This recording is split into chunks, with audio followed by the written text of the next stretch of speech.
The Steve Dangle Podcast with your hosts, Steve Dangle, Adam Wilde, and Jesse Blake. Let's go! It's amazing.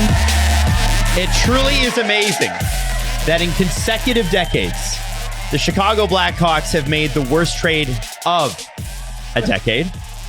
And you know what's great about this is that they both happened on the exact same day, 9 years apart. Saad for Panarin? Saad for Panarin happened June 23rd, 2017. See, sometimes, the negative Nancy's sitting next to me always take the negative side of things. They always lean into what they are.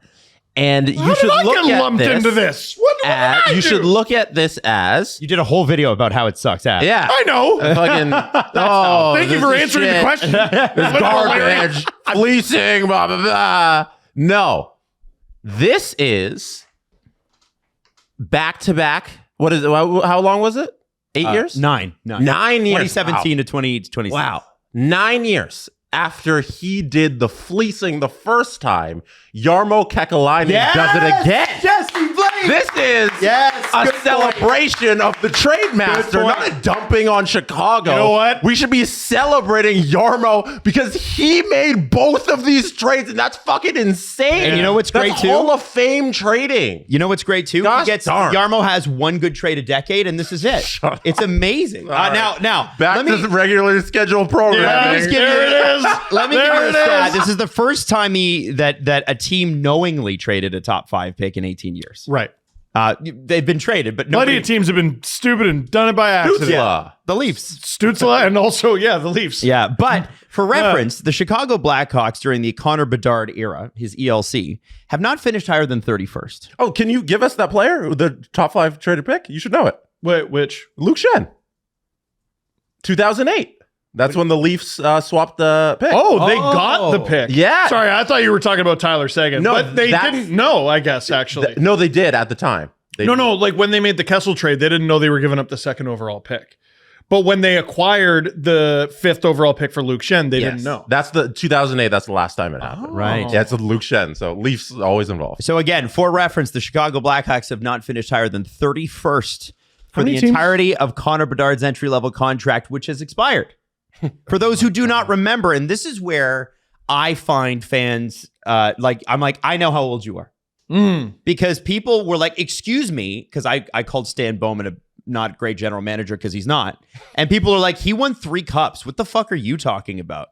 And I'm like, yeah, when you step into a loaded Ferrari that's already warmed up, you probably can just manage to keep the wheels on for a few years. But eventually you got to change tires and you got to change head gaskets and you got to put brakes on the thing. And Stan Bowman's team truly was the post-2015 team where Taze and Kane were starting to make $10.5 million. Duncan Keith and Brent Seabrook were starting to fall off, and he was not able to keep it together. So 10.5 back then was insane. A lot in a of money. $65 million cap era, right? For those who do not remember, let me give it to you. June 2017 to the 23rd of June. Blockbuster trade, Artemi Panarin from the Chicago Blackhawks to the Columbus Blue Jackets in exchange for Brandon Saad. In addition, Tyler Mott and a 6th rounder also went to Columbus. Tyler Mott, who was a player. he was very much a thing. Panarin, Mott, and a 6th. Mott never quite hit what we thought he could be, but he had a career. And Anton Forsberg, who turned out to be a pretty good goalie from time to time. And a 5th round pick went to Chicago. Now, Saad went on to play 3 more seasons with the Blackhawks. He had 220 games, 62 goals, 106 points. 9 playoff games in that time, 5 points. Since the trade, including his entire career, and he was in the Stanley Cup Finals this year with the Vegas Golden Knights, 297 points in 616 games since that trade. Which is half a point a game. Good. Respectable. It is Guy. Artemi Panarin played 2 seasons with the Blackhawks. He played almost every game, 160 games, 55 goals, 169 points. Already we're... He also had 66 playoff games since the trade, 56 points in those. And since the trade, Panarin has played 668 games, 269 goals, 803 points. It is the worst trade of the cap era, and every year it gets worse. Easily the worst trade of the 2010s. And at the time, people defended it. And Adam hates this thing. It's by far my greatest take. Now, honorable mention for this, also involving Chicago, The last time he said, Mark Lazarus said, the last time I was gobsmacked like this, it was Phil Deneau and a second rounder for Thomas Fleischman and Dale Weiss. Which I did a trade tree for. That's right. Yes. Now, not great. The potential runner-up is Chicago acquiring Bowen Byram yesterday, along with Jordan Greenway for the Buffalo from Buffalo for the 4th overall pick, the 45th pick, and Crevier, who is a right shot, 6'8" monster. Louis Crevier. Can I tell you how far off I was on this? Because this trade trickled, right? It was, Bowen Byram's going to the Blackhawks, and the 4th overall pick's involved. When it was Byram's going to the Blackhawks and the 4th overall pick is involved, I was like, I wonder which one of Buffalo's young players is going to Chicago. I bet it's like, I don't know, Jack Quinn or something. Like, Bowen Byram, Jack Quinn for a package that includes the 4th overall pick. That's a seismic deal. Yes, huge. Big deal. But if it's Byram, Quinn for the 4th to 45th in Crevier, what's the conversation like today? It's a risk for both teams. There's lots of risk involved, and like some teams are going to be like, that's a fleece for Chicago or that's a fleece for Buffalo, but it's a lot closer to even. 4th plus the 45th plus Crevier, and you're taking on Greenway's cap hit. Salary dump. And what everyone's left on the floor with regard to this deal is Buffalo was screwed. They were in cap hell. Not really cap hell. But it was going to be difficult with their RFAs, right? Here's what they were staring down the barrel of. They have Zach Benson, who's an RFA. I forgot to mention in my video yesterday, Peyton Krebs is an RFA, and he played all up and down the lineup, and he's a good player, and he's going to get paid. Not as much as Benson, but he's going to get paid. And then I assume they would like a world where they might be able to keep Alex Tuch. But they only had like $11 or $12 million to do that. This morning, they have $21.3 million. Plus most of last year's Sabres, plus the 4th overall pick. And holy hell. Let me throw this at you, guys. The Blackhawks side of this is, remember, I told you this Blackhawks have not finished higher than 31st in the Connor Bedard era. That's quite bad. This trade leaves them with no first-round picks this year. Wow. And I got to ask the question. Has Chicago retained the same pro scouts from 2017? Are you allowed to keep your job after keeping the Sodom Panarin trade? Because, man, it looks like you can. Now, it's important to remember, too, Kyle Davidson came up through the ranks under Stan Bowman and was his assistant general manager. Like, that was when Bowman was moved out in 2021. Kyle Davidson was the one that they ended up hiring. He was an internal hire. And obviously the hockey images that precede unfortunate events posted that, remember, Eric Tulsky could have been the GM, but they decided to go internal. What makes this worse, according to LeBrun, Pierre LeBrun, that is that even though it's illegal, I think, for Byram to sign an extension until July 1st, nothing has been worked out anyway. And this is a Darren Ferris client. It could be one of the most expensive RFA signings we've seen for a defenseman, for a 25-point defenseman. I got terrible news for you. And here's the deal, Steve, which you pointed out in your video. He is a year from UFA. His agent created this situation on purpose to get his client the max amount of money. And you think he's giving you a discount because... Oh, I don't think they think that. They can't. No, I don't think they do. No, but they hope it. And that's what fans do, is we hope. Right? That's true. That's our job. So like you could look at this deal and be like, all right, well, here's how it could be great for them. Is if, he signs for, he's making 6.25, I think. He signs for 8 times 6.25. And now all of a sudden you have Bowen Byram for this sweetheart deal. Or even if it's like 8 or 9, or he's going to get double digits. He's going to get potentially more than Owen Power. And more than Rasmus Dahlin. Yep. And it's Bowen Byram. Yep. Like, Blackhawks fans who are like, all right, uncle, we get it. Like, the Blackhawks are better today than they were yesterday. I think. I think that's more than fair. Sure. that's insane value. It's like I equate it to going to your favorite restaurant, ordering your favorite meal, and finding out the price is now $5,000. Like, what? Oh, you don't like lasagna from Lemanis or whatever? Well, no, it's not that I don't like lasagna from Lemanis. It's that it's now $5,000. It's not worth that price. Yeah. And it's crazy because we have the bar for what the price should be for Bo Byram, and that's Casey Middlestat, which was a very reasonable deal that was done not too long ago. And everyone was like, yeah, that's a pretty good swap because that's about what Bo Byram is worth. Would you trade today Casey Middlestat for the 5th overall pick? I'd egg your house. Yeah. No, you wouldn't because that's not reasonable. And Bo Byram's game hasn't changed much. It's so weird that you go after this player who's never been a number one defenseman on his team. Yeah. And the argument that people are trying to make for the case that like maybe he can grow into it is that he was stuck behind all of the great D in Buffalo and he was stuck behind Cale Makar in Colorado. But if those teams believe that they have a guy who's going to be near that level, you hang on to that talent. You keep him and you develop him, and because he's going to be the next one in line there. You don't just you don't just swap that for Casey Middlestat. And he's had significant injuries, if I'm not mistaken, including concussions. Enormous risk for Chicago. Well, I just don't get it. So sorry, and I said 5th overall pick, 4th overall pick. So, my God. Speaking of good D, Jesse, I want to know what about. I'm just making a joke. Yeah, what is? Have you ever seen somebody turn a player like Casey Middlestat into a 4th overall pick? Because that's what Buffalo did. Yeah, that's the Kevin Adams Yarmo tag team. Yeah, last episode at the end of it, we went over how Mike Greer got paid to take on Jake Wallman and then flip Jake Wallman for a 1st round pick that he then swapped again to acquire, why is his name escaping me? The defenseman from Buffalo that he just got. Oh, Michael Kesselring. Michael Kesselring. You can be forgiven. There's been 18 trades in the last 3 days. Did we even do a Kesselring video? You did it. Right? Jesse did. I did. Okay, all right. No, I did. Did I?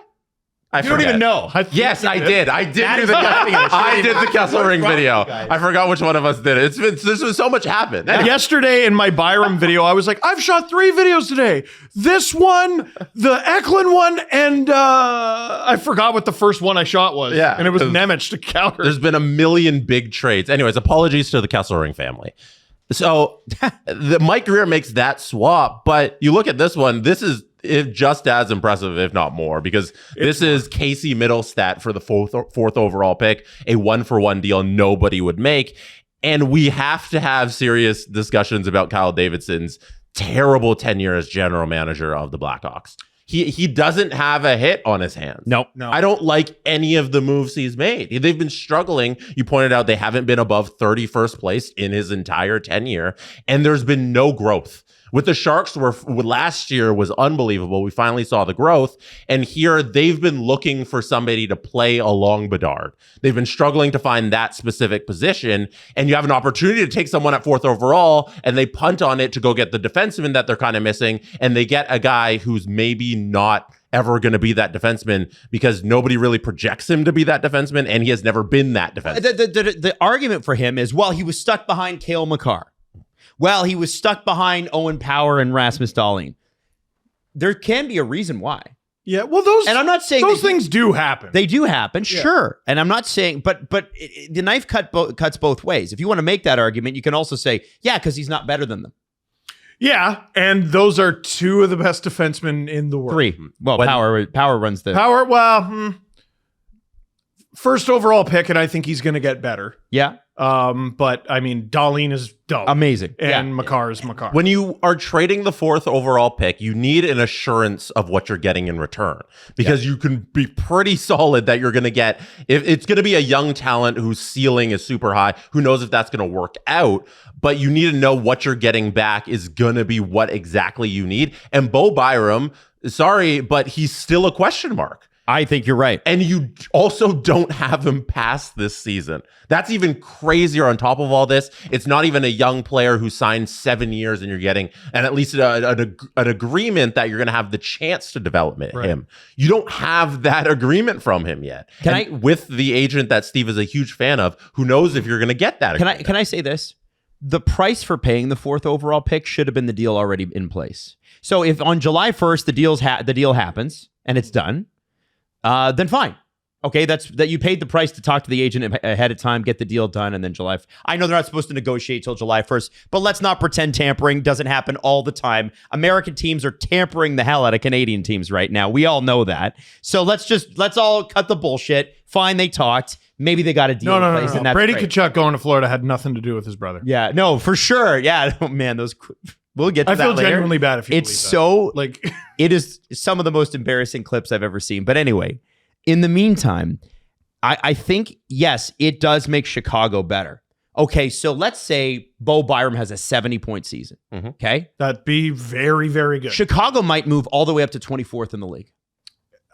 Spencer Knight's a great pickup. I liked that trade. That's very good. And he was very good for them. Frank Nazar had a great start to last season, got injured, but Dart had a great start, got injured in December. Neither of those two guys are the same. Frindell is a guy that people really like. There are players on this team that eventually... Kantserov, Lardis. But they haven't done it. Right. And so... I think what also happened with Bo and Byram here, and because I don't think anything happens in a vacuum. Like we look at, it's like when we were talking about the Connor Murphy re-signing and the Jason Dickinson re-signing. To be honest, based on what Dickinson would have got on the open market, what Murphy would have got on the open market, those are two objectively good re-signees. However, when you have Jari and Trent Frederick making what they're making and contributing next to nothing, then people start to get pissed off, right? Nothing happens in a vacuum. When Darren Radish came off the board, Bo Byram became the best defenseman available via trade. And and now, does that mean that? Morgan Riley's right there. Name one. I just wanted to say that to Adam and see how he reacted. Come on, I'm not even going to react to that.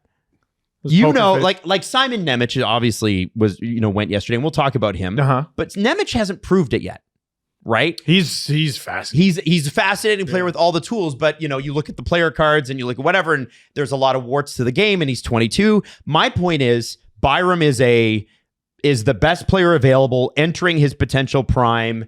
That Jarmo read the market perfectly, and also got the GM who's most likely to get fleeced. It's a perfect combination. Find out who the bad GMs are. Call them all the time. Yeah. Yarmo. And if he wins the Norris next year, that's the only way where I feel like, okay, maybe this was fair value. Because I don't think anyone's calling Bo Byram a bad player. No, not at all. I just said he was the best one available besides Radish. He's a great player. Who's better? Yeah, young, plays both sides, can do kind of everything. Yep. I think he's a really good player. 4th overall is nuts. It's also nice to see a top 5 pick traded like we see traded in the NBA and NFL all the time. Part of me is like, let's nice. praise him so that teams do it more. Yeah. Can I present a scenario that I was going over in my head, and I was like, if I'm general manager of an NHL team and I'm Kyle Davidson, I'm sitting on this, I'd probably go this route as opposed to what he chose in real life. Bo Byram's going to be a UFA right now at the end of the 2027 season. Yep. Right? Agents and GMs, they never talk. They never chit-chat all the time. Why not make an assurance to Darren Ferris that you're going to pay the crazy amount that he wants in free agency at the end of next season, and then do that for free and wait a year? Because clearly there is some gap in Chicago where they're happy with what Kyle Davidson's doing and they're giving him some time. If you're not great next year, or if you find different ways to get better throughout this season, like, good for you. And at the end of next season, if Bo Byram is the guy you want, you just go get him in free agency.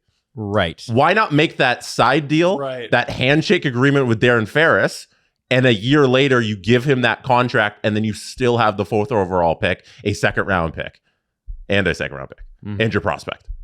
You know what? Jesse's cooking. And that's why you won a Stanley Cup championship in, what was it, NHL 24? Yes. That's why you won a Stanley Cup championship. Listen, Jesse, Is that not an option for him? It should be. it's a great option. And now I have to wonder if part of Kyle Davidson's strategy is he believes in the magic of birthdays. Mm-hmm. Is he going to have an incredible birthday this year, or is he going to have a very sad birthday next year? Because do you know when Kyle Davidson's birthday is? When is it? It's July 1st. Oh, hey, that's the same as my mom. Canada Day, baby. July 1st, 1988. Nah, he's younger than us. I'm so deeply depressed. I'm so sad. Let's talk about John Chaika, who's also younger than us. So Could he I not hate have waited till his next birthday to just acquire Bo Byram? And then you he let could've. somebody else pay for the year of Bo, like this next coming season. If somebody actually want to take him off of Buffalo's hands, maybe they pay for that, and then you sign him next year. Jesse, you're asking all the right questions, and it's such a nonsensical decision. Even though Byram's a good player, it's such a nonsensical decision that it's making me go, like, are the Bedard negotiations going poorly? Like, is he like, go out and get me someone right now? I don't give a shit about the tiny child you're about to draft. That doesn't. I want to be good now. We That's suck. interesting. Yeah. We suck. How many more years are we going to do this? And if your superstar is miserable, it does matter. But like, I don't know, like it's been whispered about like, oh yeah, he's an offer sheet candidate. I just don't think that's real. No, they have too much cap space for anybody to They have actually $30 million Yeah. now. Yeah, that's stupid. After they acquired $10 million some odd. I think that's a silly conversation to have. Yeah. Now you don't want to sign him to a shitty deal, but maybe, okay. McDavid signed for $12.5 million for 2 years. Why on earth would he do that? The answer is we just went to back-to-back Stanley Cup finals, and I think if I sign this deal, we can win. Great. Chicago goes to Connor Bedard, and they go, we want to sign you to, I'm pulling a number out of my bum, everyone. We want to sign you to, It was stinky. it's gross. It's a stinky number. Oh my, okay, let's get a different number out of my pocket. This There one's you a lot go. more sanitary. That's better. I'm pulling a number out of my pocket. Connor Bedard, $14 million for 8 years. And Connor Bedard goes, no. What? $14 million makes you very highly paid. Yeah, I could get more though. But don't you like it here? Do you want me to be honest? No. I like winning, and we're not doing that here. Yeah. Yeah. You don't like Chicago? Oh, Chicago's fine. The Got pizza? nothing. Hey, deep dish Thritza. Yeah. I I like the history of the giant fire. Yeah, that bull thing. It was the bull, the bean. Yeah. Oh my God. We all love the bean. You called it a bull thing. But no, isn't there a bull and then also a bean? Are you thinking? No, about the I'm bull thinking in about New the York? Wall Street. My giant bad. Testicles at Sorry. Wall Street. Yeah. Different giant American cities, but Chicago's got the bean. Yeah. Yeah. They got the bean. I can see him totally being like, I want to win, and there's some pressure on Yeah. Davidson. He makes this move, and it's the wrong move. Connor, we want you to sign a reasonable deal with the Blackhawks. Literally, why?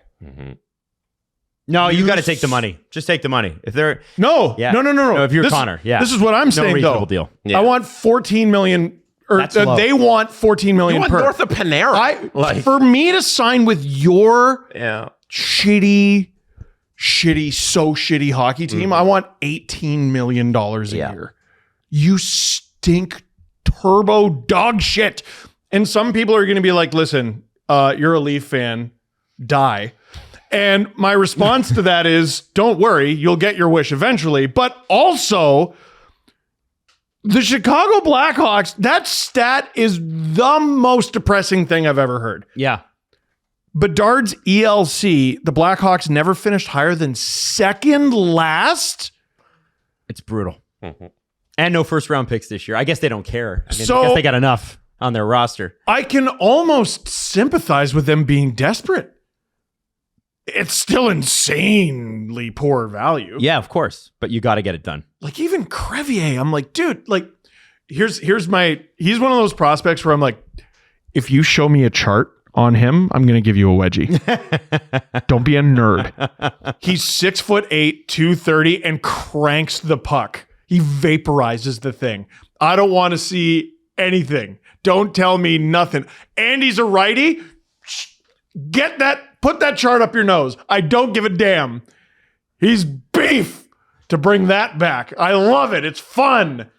And you know why I also don't pay attention to his charts or anything?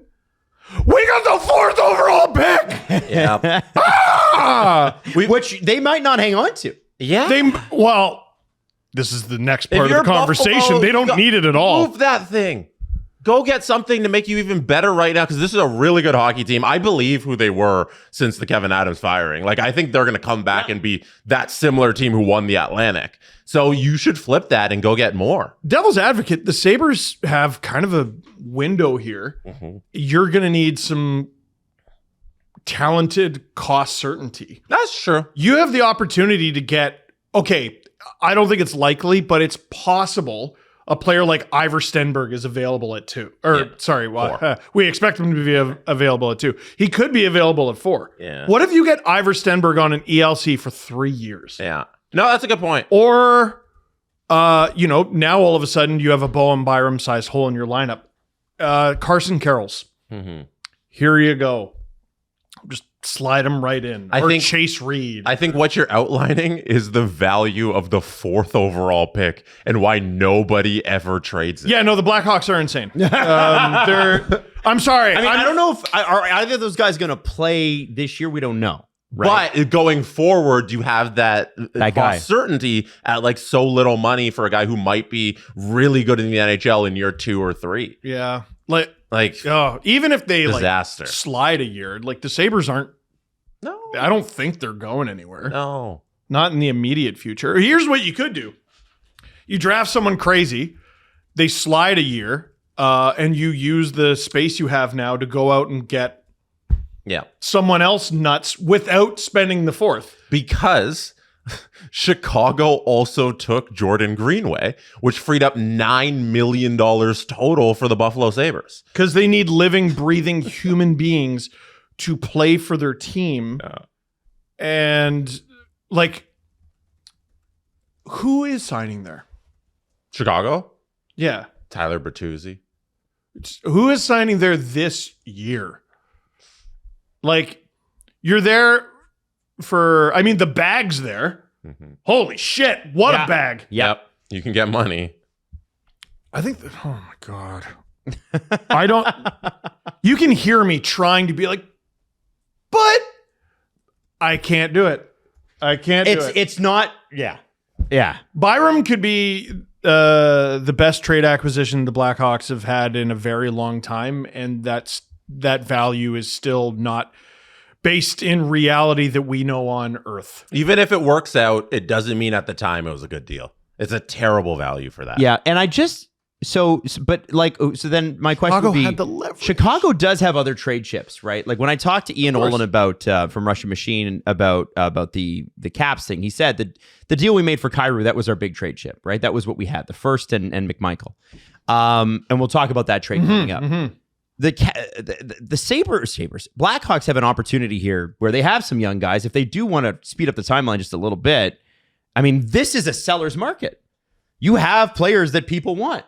You could go out, trade another, one of your bigger prospects and find a guy that maybe fits Bedard's timeline a little bit. I'm kind of buying what you're selling because like you've projected a few times, Adam, the cap is going up insanely and not every team in the years to come is going to spend to the cap. This year might not be a problem.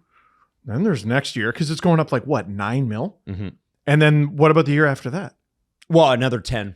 There are just so everybody understands, the 105.5 that they have is a depressed value. Yes. Meaning that in a couple of years when they redo the calculations, every player in the league is going to get a big fat check written by the owners because the cap is under what it should be. We are not even there this year on what it should be. The cap is going to go up 30% in the next 3 years, barring an international crisis that brings down the economy or a pandemic. Right. And we said this. So it's 50-50. Yeah, Zach, fair enough. But, NHL's HRR is exploding, right? Out of about 4 years ago, it was $6 billion. People were like, whoa, $6 billion. It's now $8 billion. It's going up by roughly $500 million a year. And then we find out yesterday that there are exploratory talks with, a team in Texas, right? Yeah. Houston or Austin. Yeah. And with the tag, which so just to buy the franchise buy-in, Allen's been saying for years it's going to be $1.5 billion. Looks like it's actually $2 billion, and it looks like the owner, the arena wrapped into that is another billion and a half. So they're saying it's a $3.5 billion package. Yeah, Bettman said it's $3.5 billion, which is slightly fibbing. Yeah, He's lying. He's fibbing. It's about $2 billion. He crunched the numbers to make him look a little higher. And what's hilarious about that is that that's not hockey related revenue. The players do not share in that. But every team in the league does. So every owner is going to get like a 30 or 40, no, maybe a $50 million check, $60 million check. $100 million, I think. Well, it'd be Don't make me do no. math. $2 billion that's 20. So you probably They're gonna get like 11 billion get a lot of gajillion. money. They're getting a lot of money. Yeah. But the $3 billion, like you got to cut off like the million of that's going to go directly to the arena building.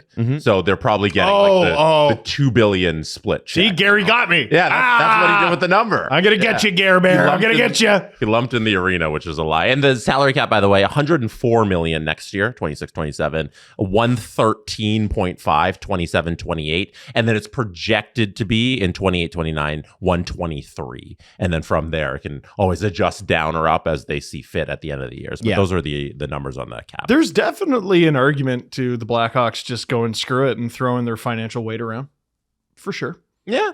They have the ability it still to sign- doesn't justify this trade. They But, can sign every free agent like at once. oh my god, It's crazy, isn't it? Oh my god, Scott Lawton, 8 times 8. Get your bag, Scotty. Like I don't know, man. I don't know. It's so weird to see a trade where we all seem pretty united in Bowen Byram is a very, very good player. But I am unsure. That you added an extra very there. I'm unsure. I think very good. okay, so very good player, Sure. but not very, very. Sure. I'm gonna go with Be a number one defenseman for a game. Okay. Sorry, a season. I should be nicer. Yeah. It's half a very. Sure. 1.5 very good players. And we're still like, this trade is an abomination. Yeah. It's crazy.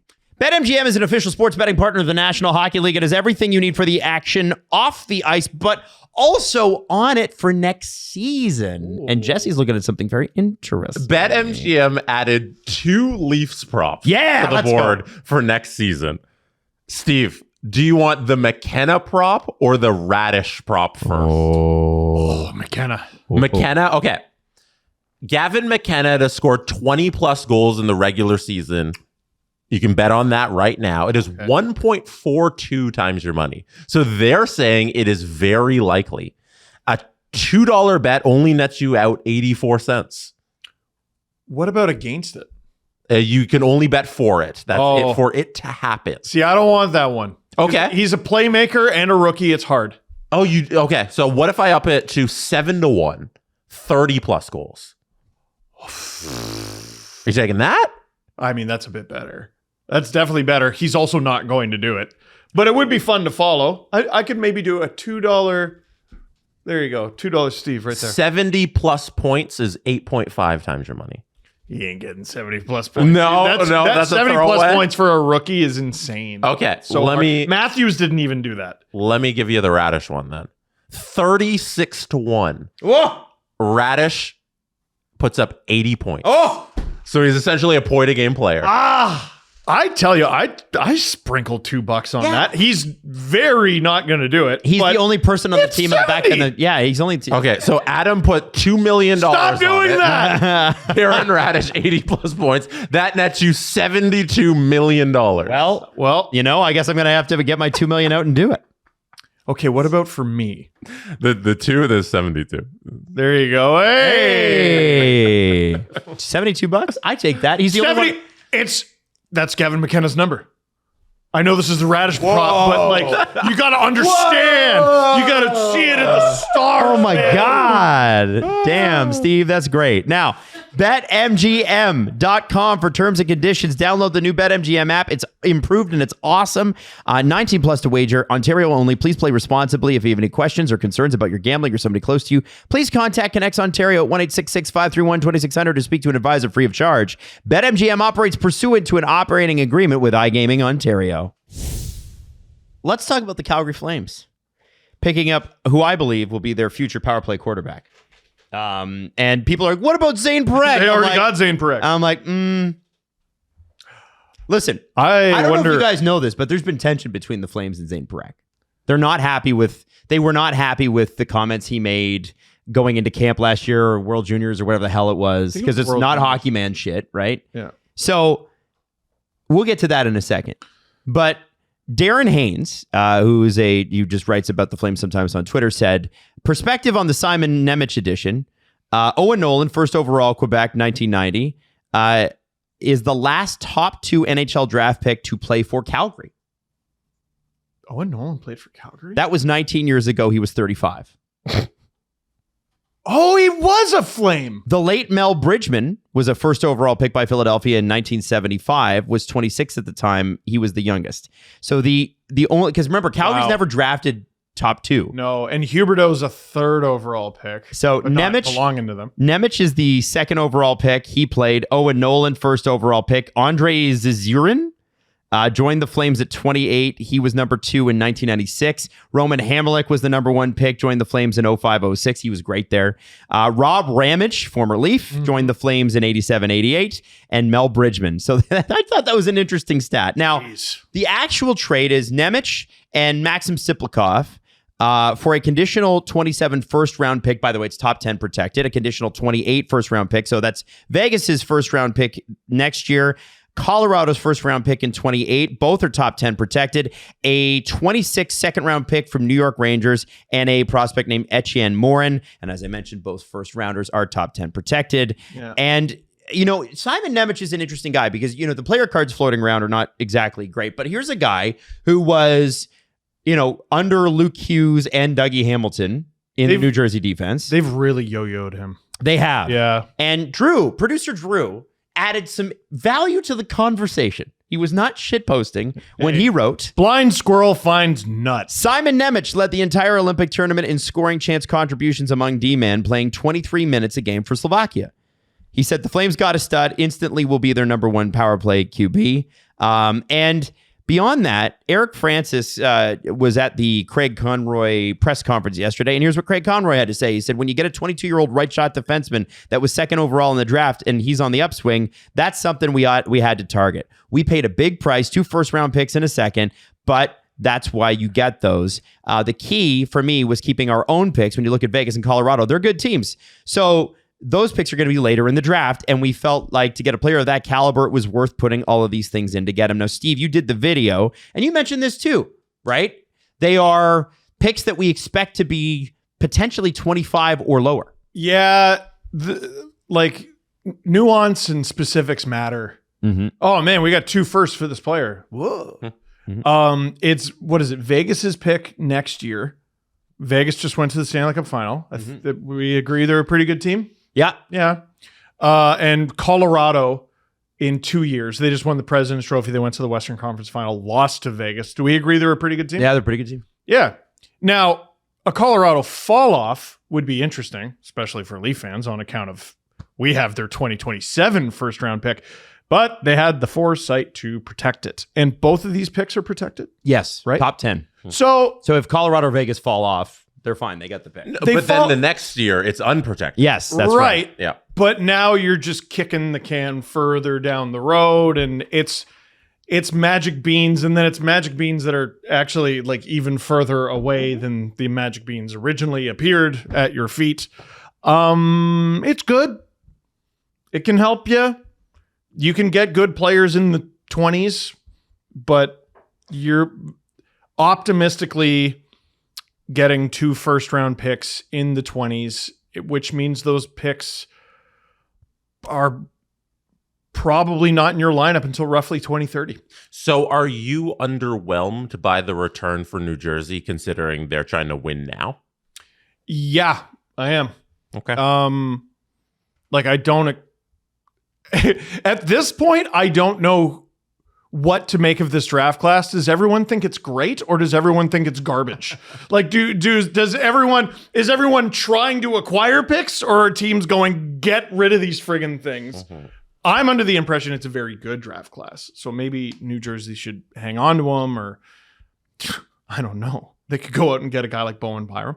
But if you were to tell me 4th overall picks available, who are you more willing to trade the 4th overall pick for? Simon Nemec, 2nd overall pick 2022, or Bowen Byram, 4th overall pick 2019? Neither.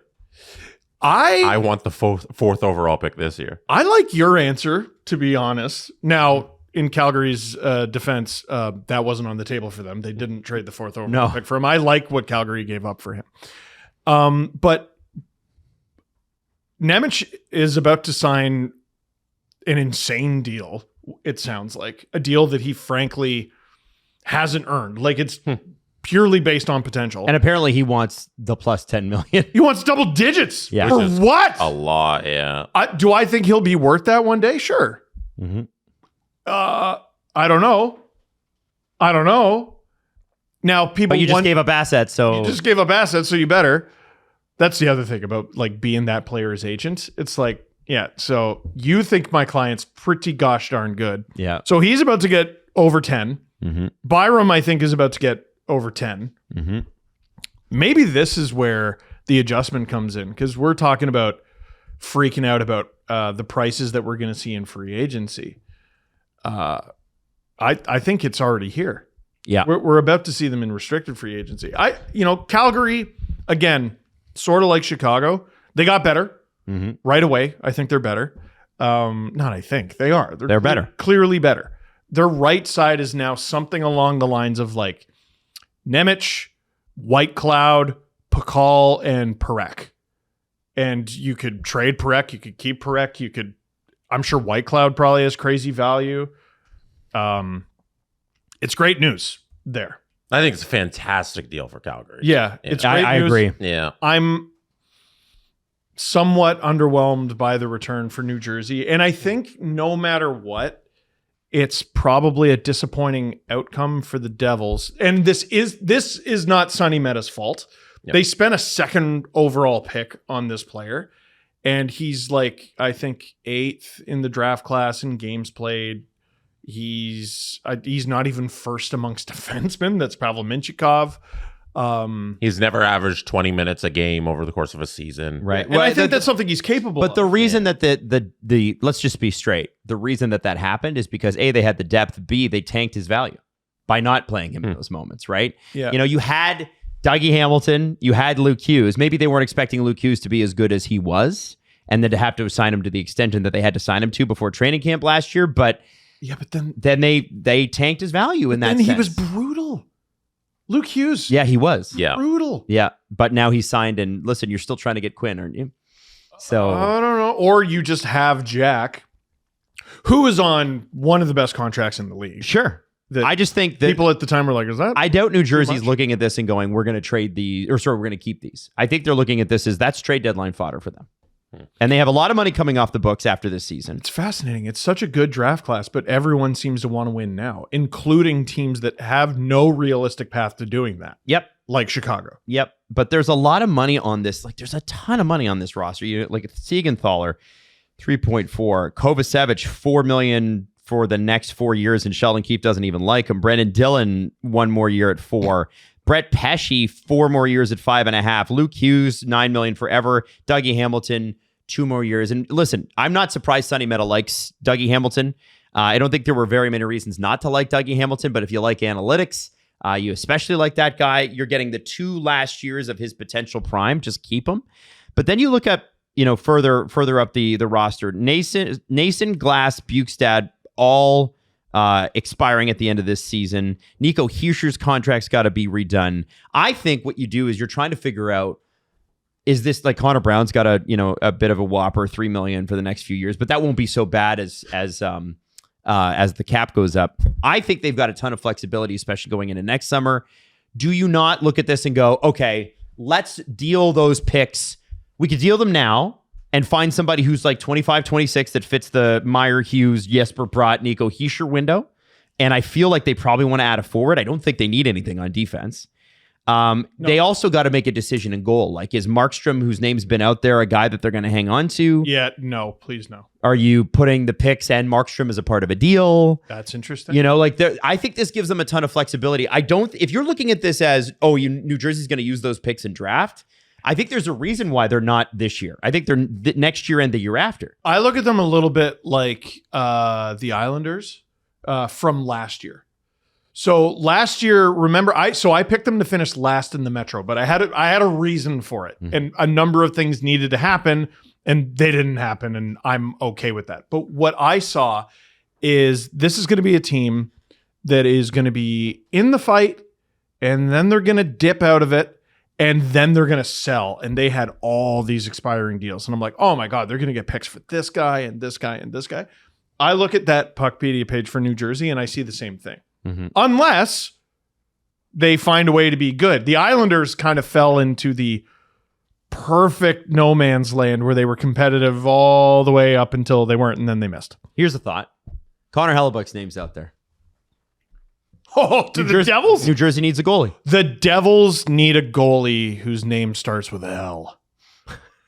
Hell yeah. That's actually really oh my God, point. There's the tweet right there. They acquire him.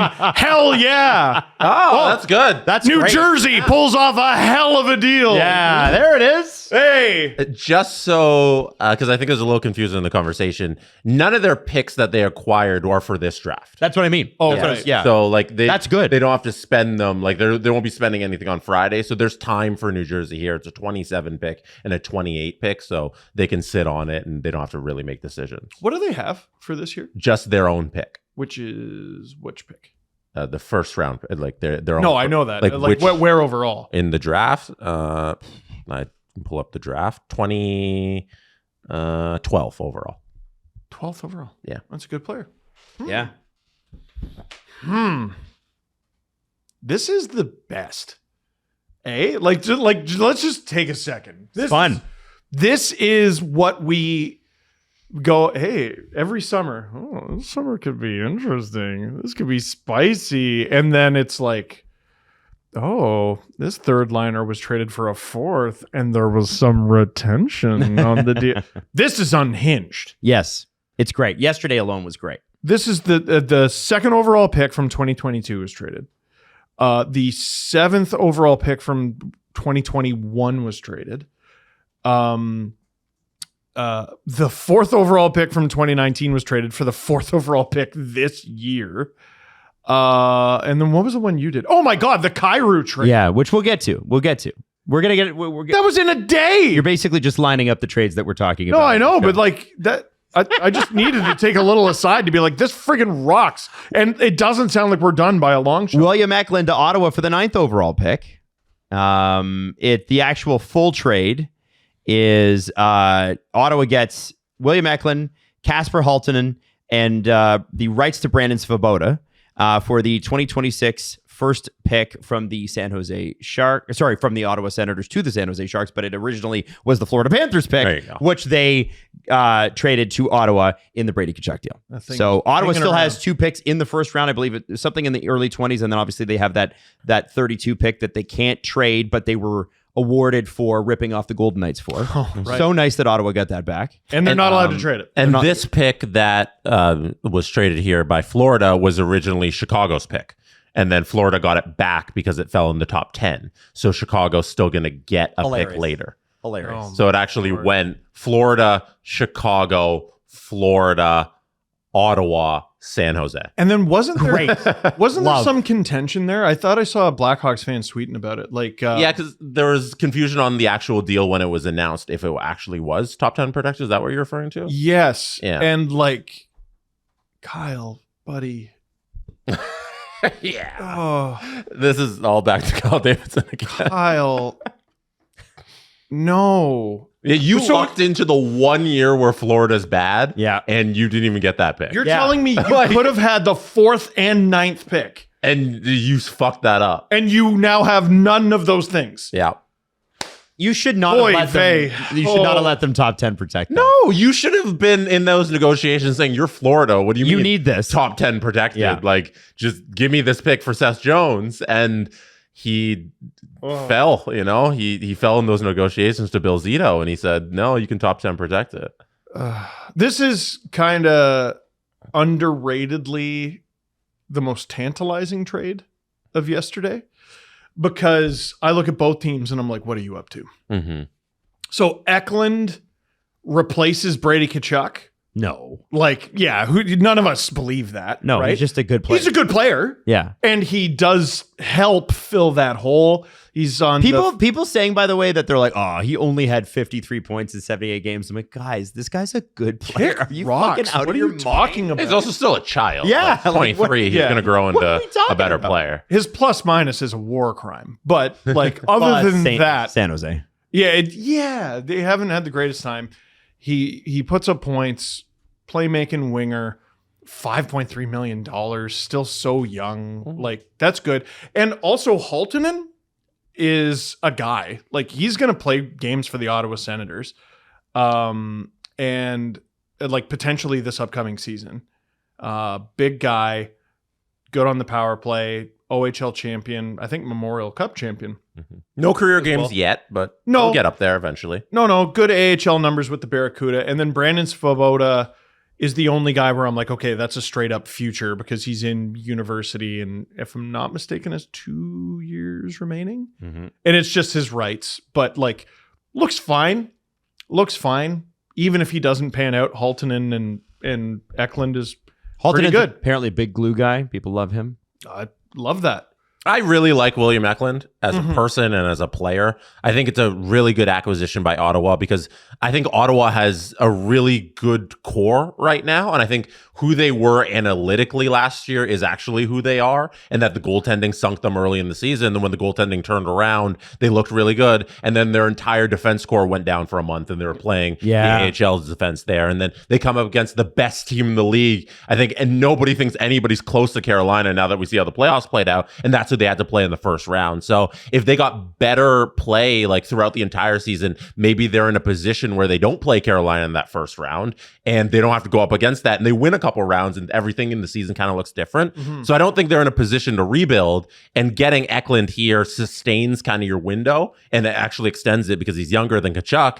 And now you can still make some more moves to supplement the offense. Like I think Ottawa's heading down the right path with this trade. Yeah, I think like so it. too. I like it for Ottawa, who got a ton of futures for Brady, and they parlayed it into now and futures. This is what you asked teams. Well, you kind of like speculate teams will always do. Yeah. You know, when they acquire, you're always like, ooh, they're going to flip that. Yeah. And there's a team who actually did it. They could do this, and then this, and then this, and now they're actually Here's doing Steve it. Sales doing the method. Hell yeah. And now the Sharks have the 2nd and the 9th pick. Yeah.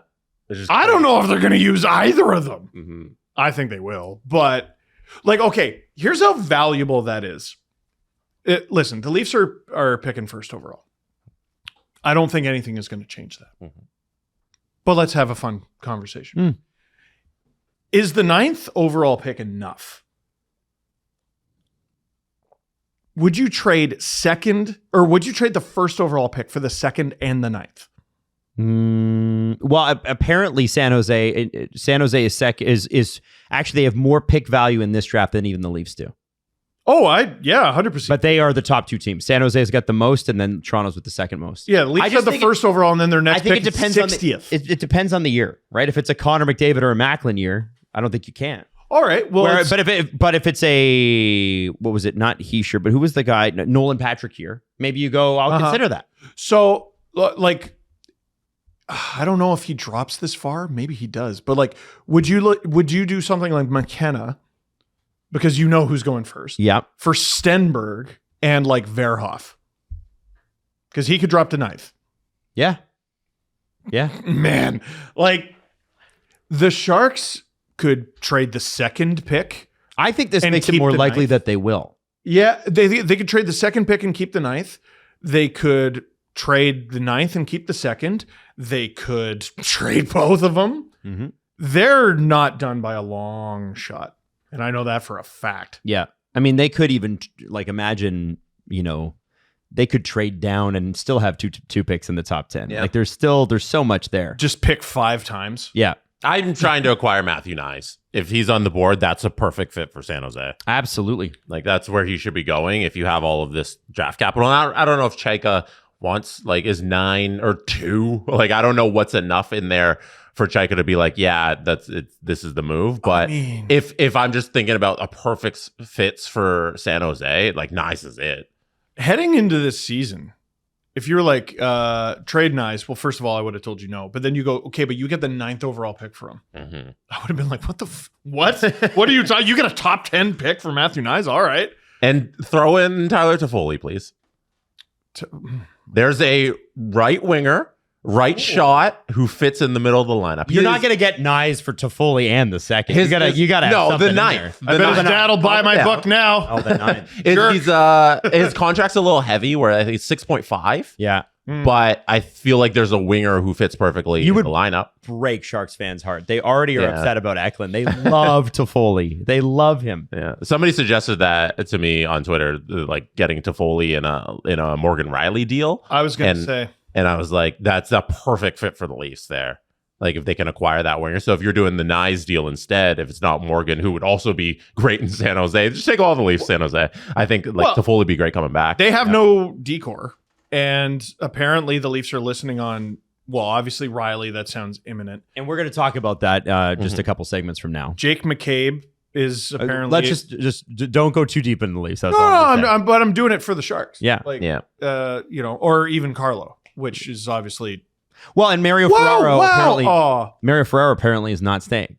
So, and people, by the way, they're like, oh, Ferraro's got dog shit numbers. I'm like, guys, he's on the Sharks. Yeah, but even their fans are like, nah. No. Well, okay, but it's like, oh man, we surrounded him with Timothy Liljegren and Dmitry Orlov. It gives me tremendous pause. Forget his numbers. It gives me tremendous pause that the Sharks have no defenseman, and they're like, take care, Mario. Yeah. That gives me pause. I think maybe in a different system. I think they put a little maybe too much on him. It's just odd that. Wow, can't wait to get back to work next season on our decor. Yeah, sure.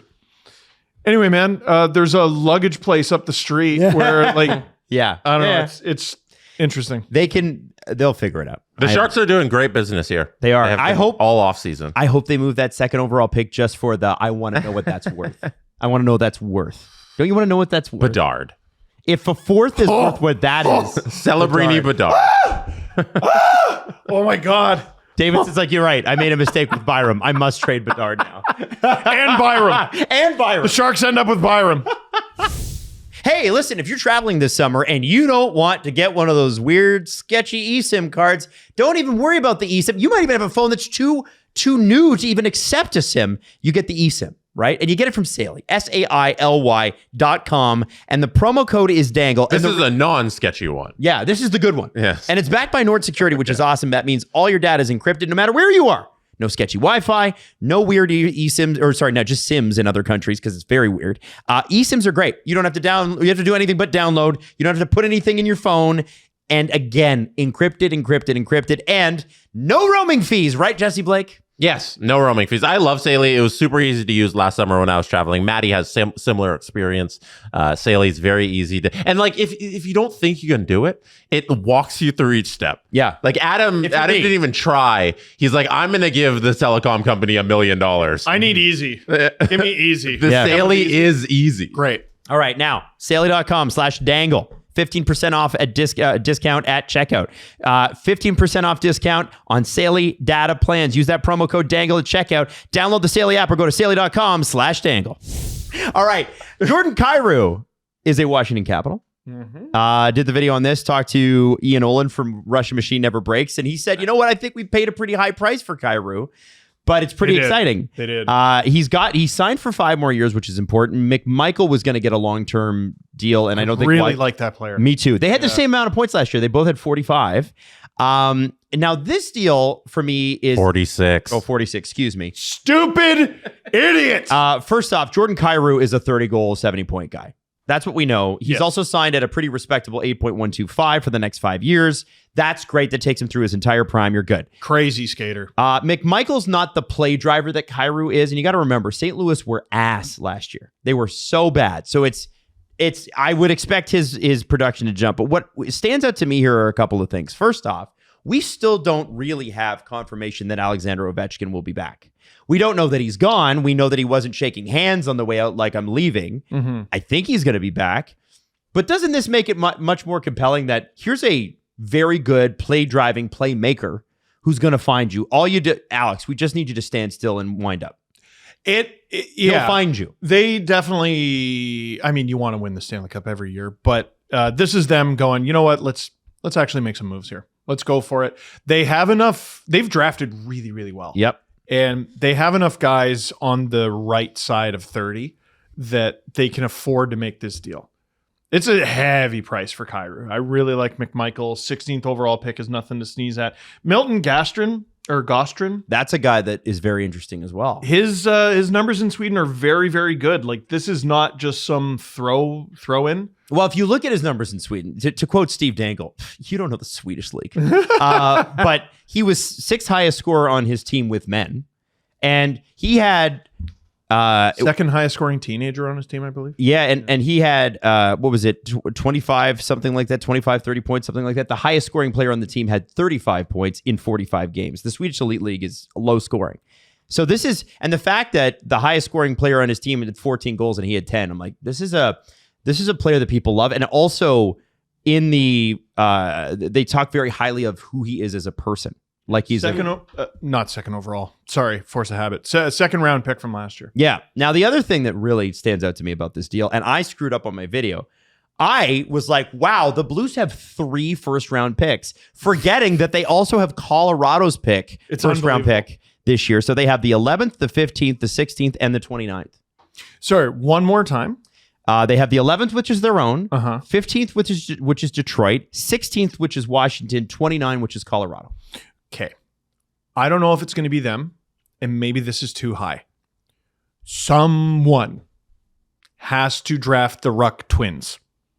They are twins. Mm-hmm. They are expected to go in the first round or pretty close to the first round. Someone has to do it. Yep.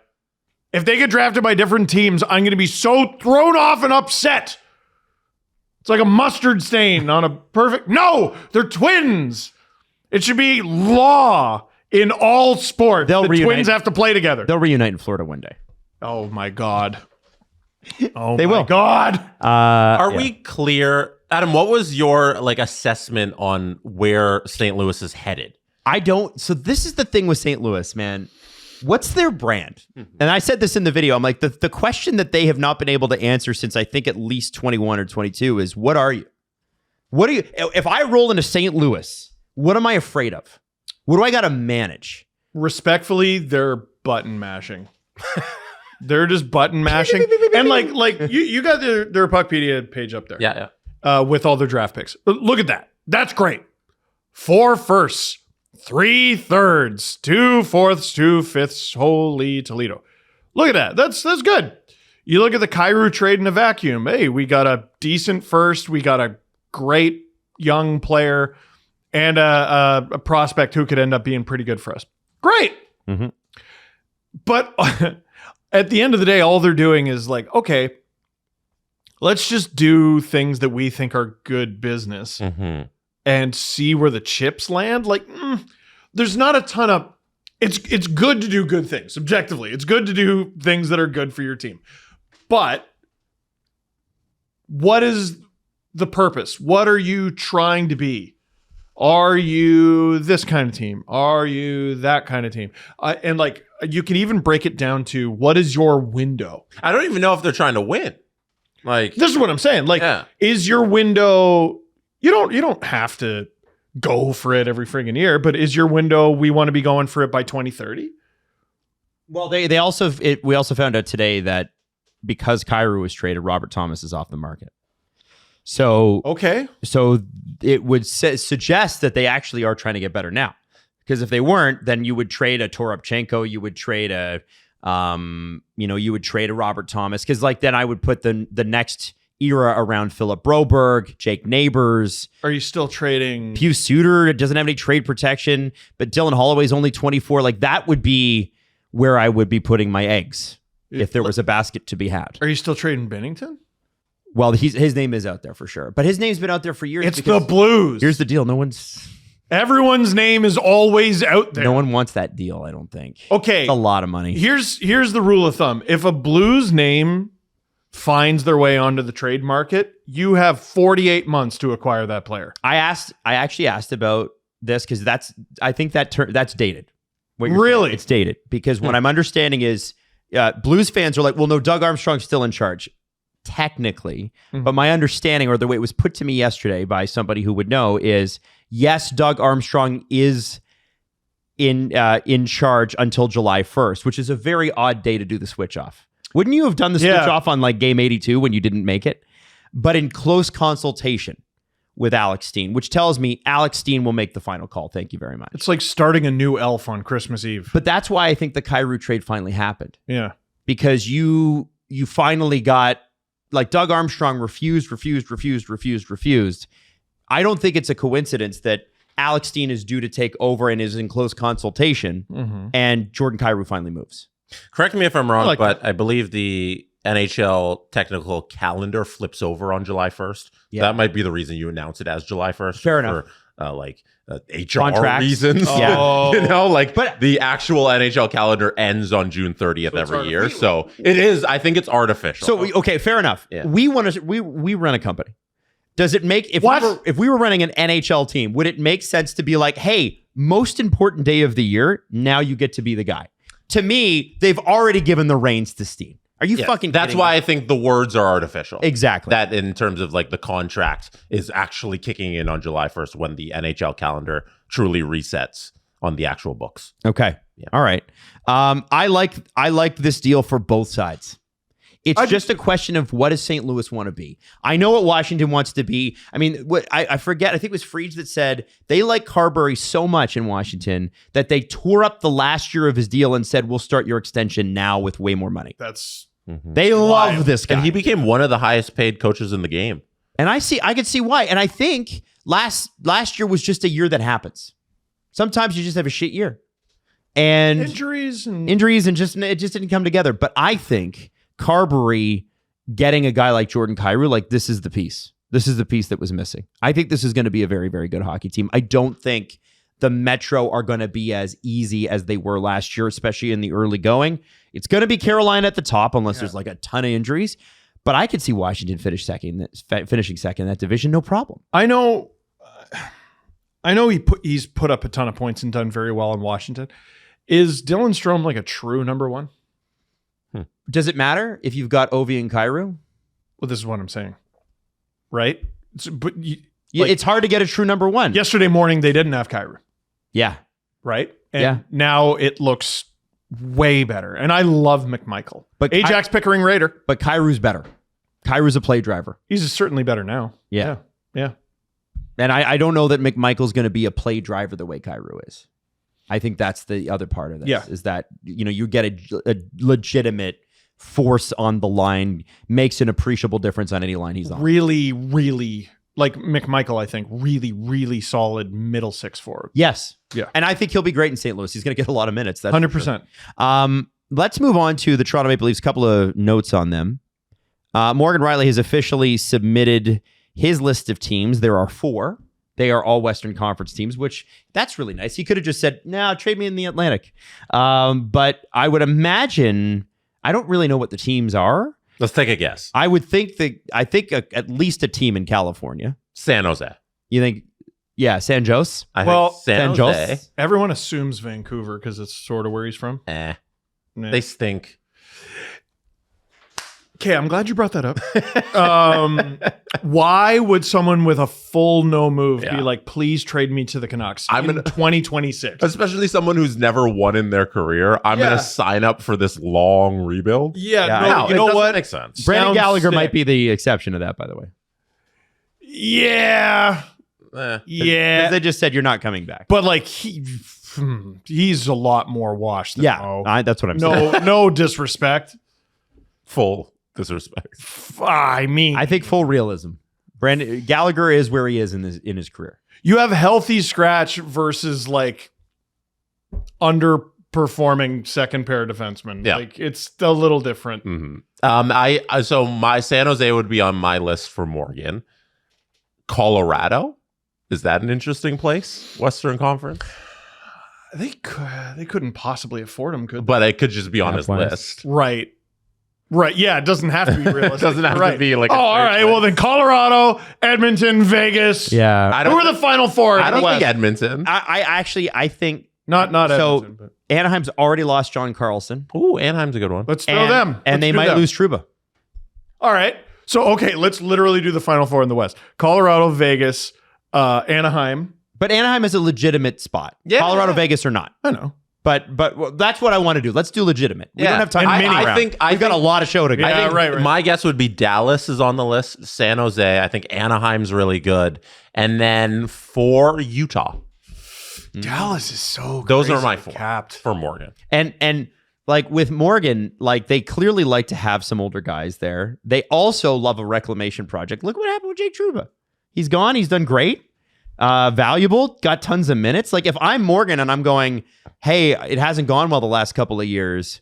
It sure worked out for him. It could go right to his legs. Like Totally. you know, he's been here for nearly 1,000 games, ups, downs. Then you go to this young team that just plays friggin' cocaine puck. Like they do, Yeah. right? Like they're nuts. Yep. It's really fun to watch. Yeah, that could go right to his legs. I don't know how they would do it, but God, I would love to see Olin Zellweger or Weger or whatever his last name is. Zellweger, Yeah, I would love. You to just see did a Dave Chappelle bit. I don't know. I don't know. He was great when they played him in the playoffs. He was amazing, and I do think that could be a young defenseman the Leafs could really benefit from. Like people are talking about Jake McCabe's name being out there. Here's how I think that makes sense. How many plus 30 guys are you going to have? It's clear they want to get younger. Radish is 30. Yeah. You got Emile Andre and Yeah, no, that's one of the like bedrocks of the Leafs decor. It's old. right. Old. I shouldn't say old, shit. middle age. Tanev's not going anywhere. It's okay. It's middle-aged real. It's hockey ancient. Yeah. Oh no, not it's young, real. Yeah, You're yeah. 30. What the fuck are you talking about? You're not old. You're still a young man. Yeah. But in hockey terms, it is very middle aged. So you're not interested in Rielly Heiskanen? I mean, And Harley. and Harley. I don't know. I don't know if Dallas Dallas is wants capped out. They got to sign Robertson unless they're going to trade him. Like, Yeah. I don't just- know. But like, the other thing is like Maverick Bork's name is out there. I don't know how out there his name is, or if people just want him to get traded because he's obviously the guy that So I don't know. Like, and I'm not you're saying kinda- I am not saying Riley from Maverick Bork. By the way, no, you're bringing Um, up something that's interesting though. Like for Chaika, like, all right, Mo, we need 4 teams, and then he goes, okay, so Dallas, and it's like, okay, Mo, sorry, let me stop you there. We need 4 teams that can afford new players. Mm-hmm. Dallas can't afford the players they have. that's why San Jose. What are you Anaheim. talking about? San Jose, Anaheim. Uh-huh. I kind of wonder about Nashville. I don't know where their cap That's neat. situation is, but they got a new manager in there. It's a fun place to play. Nashville, It's an older team. Yossi. Yeah, you know, like It's Brady Shea and Nick Hague, top 2 Yeah. left side. Oh, So man. I don't know if there's a fit. maybe not. They do like to build from the decor, but Yeah. I wouldn't I don't think consider. you need 3. Seattle's Yeah. got so many defensemen. They're literally falling out of their ears, so it can't be them. Well, and they got Vince Dunn and Brandon Montour who can run a power play pretty good. Yeah, Utah has Sergachev and Schmidt and Simon and Jersey. So Jersey's on the right though. Oh, right, Yeah, right. yeah. sorry. I'm just listening left. Schmidt's pretty old, man. Yeah. He's never recaptured what he had in Winnipeg. 34, Mhm. $3.5 million. There's a fit. Is he older than Mo? 34. Yeah. How old's Mo? I forget. 32, I want to say. It's crazy because Mo's been playing since he was 18, so you think he's older than that. He's But been around since he was I know. a tiny infant. Yeah, Mo's currently 32. Yeah. Wow. What? I know. It's crazy to me. like that- we're trading the youngest of our old defensemen. Yeah, like he's played nearly 1,000 games as a Leaf, Mhm. and he could have like, I don't know, 400, 500 games left. A long career still Like- ahead of him. Like, yeah, 5 years maybe. Yeah. There's some intriguing options back there. For sure. I think it gets done though. It's going to get done. Yeah. So Anaheim, San Jose, we think. San Jose is the obvious one because they have no defenseman. And then can we get to two other teams where this makes sense? Because I think Mo's going to look at this in a very practical Morgan Rielly way, which is I'd like to play a lot.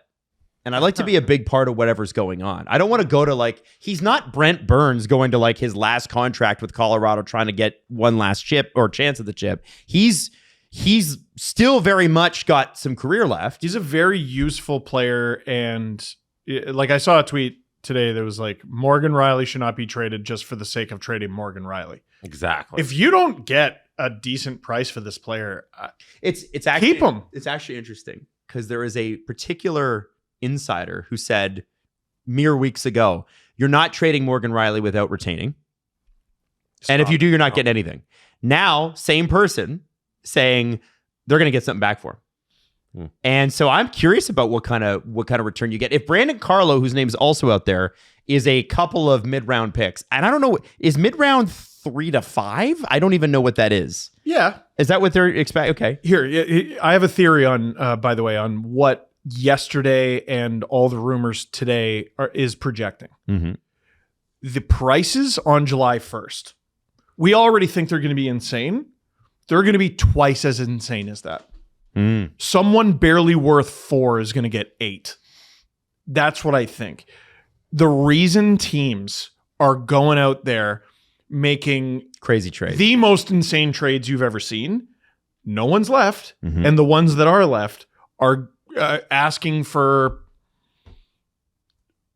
I don't think it's unreasonable. Okay, Dickinson signed for Edmonton Dickinson or San Jose Dickinson? Sorry, Edmonton Dickinson, Jason Dickinson signed for, it was $4 million or 4.1 or something, or was that Murphy? Murphy's 4.1, Dickinson's 4. Okay, 4. I think it's very reasonable to say he left money on the table. Yes, yeah, but he got the 5th year. He did get the 5th year, but I think he left money on the table to stay and play in Edmonton. Yeah, very realistic chance of winning a cup. Yep, right. Which is to say, he could have gone to free agency and gotten what? I think probably 5 at the season. I think at least 5. I mean, they were clearly looking for $20 million. So maybe the $5 million 4-year deal is out there. I'd go as high as 5.5. I won't go as high as 6. Scott Laughton is apparently in the 5.5 range. So is Adam Henrique. And now you need a center, and who's there? Who's available? Someone's going to give Scott Laughton $6.5 million. Yep. I'm serious, or 7. Yep. Good for Scott Laughton. I know. Good for yes. I don't even care if it's the worst contract signed. I want that man to be rich because he's a good person and I like him. Oh, I just love him. No matter what, on July 1st, if he signs for, no matter what dollar amount he signs for, I'm going to be like, great deal. Yep.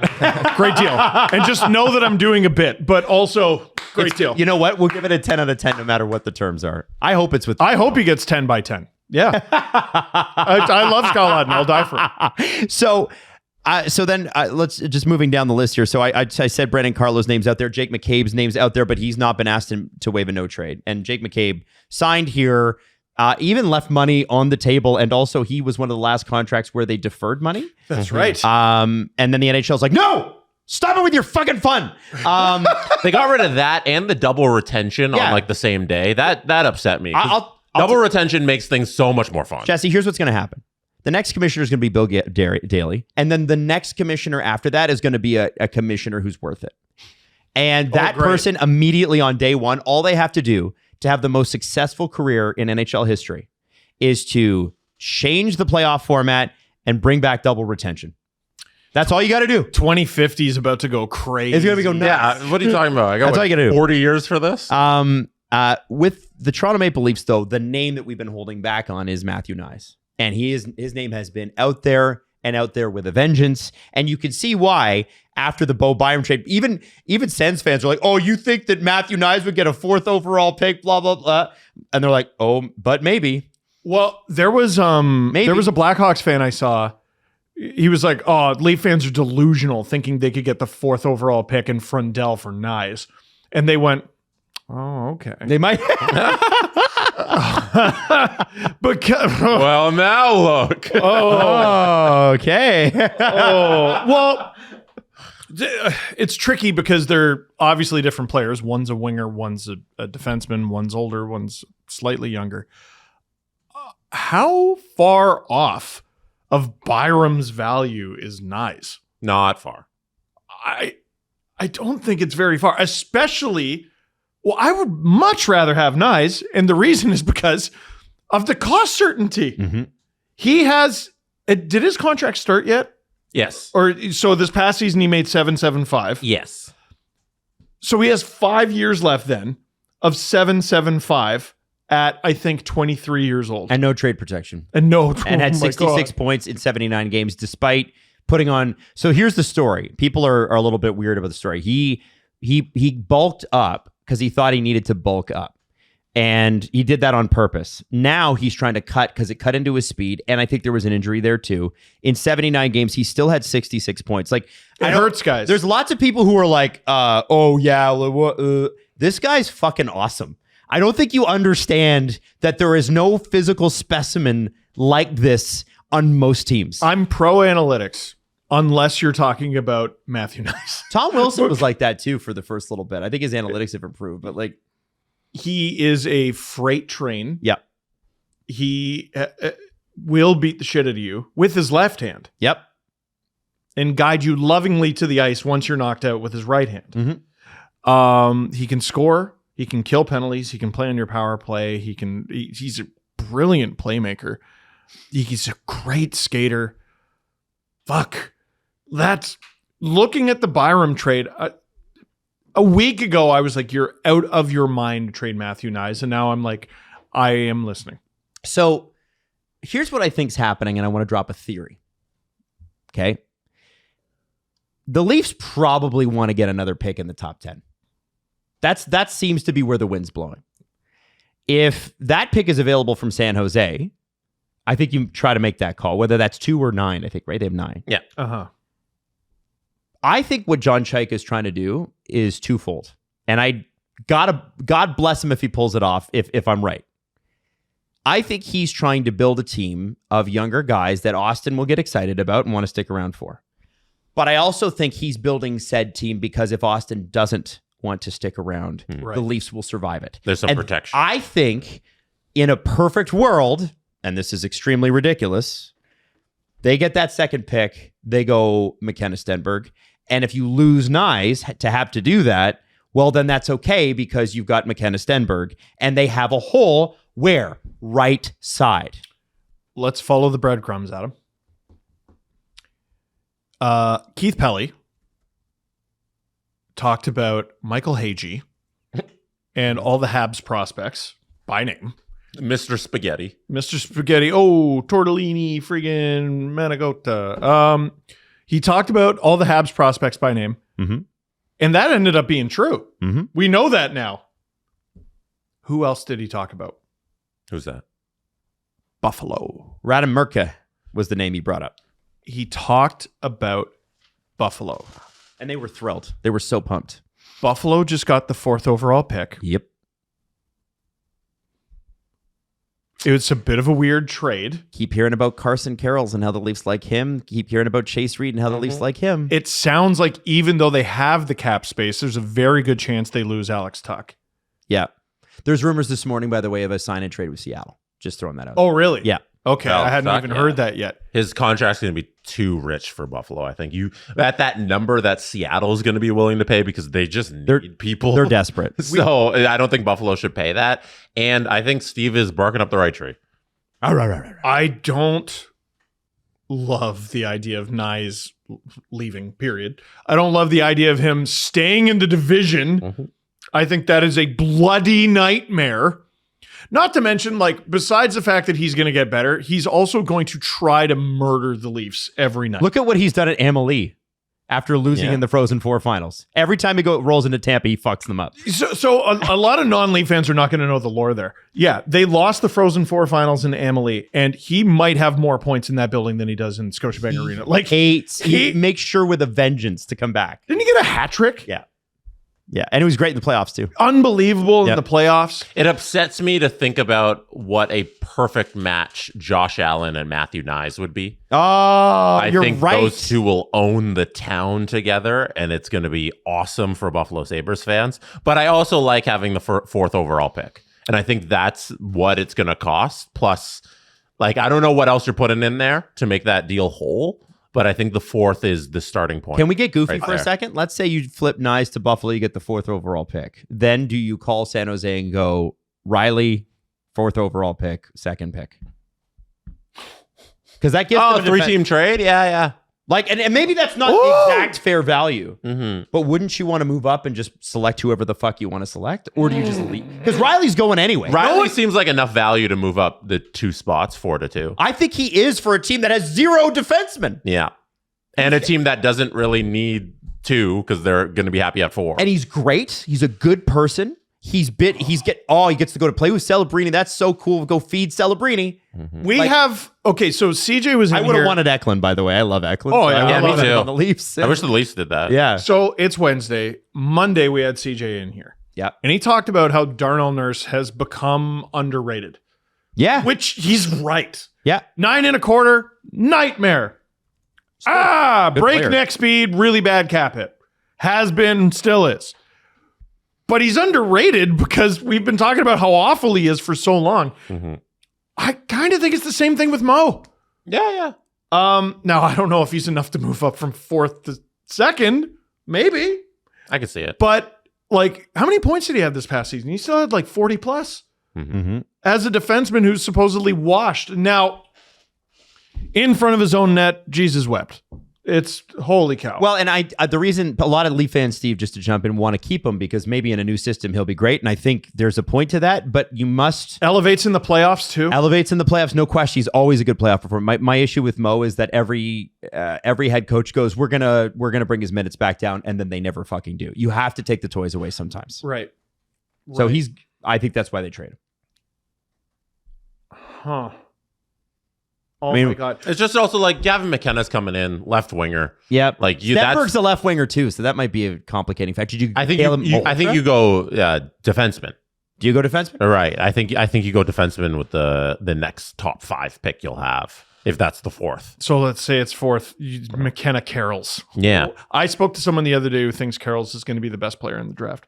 Well, why not have 2 Magic Beans instead of 1? I would like that very much. Why not get them all? Just get the top 5 picks. I'm mad at Darren Dreger. Why? I'm mad at him. Why? Because this morning he made it sound like something was about to happen any minute.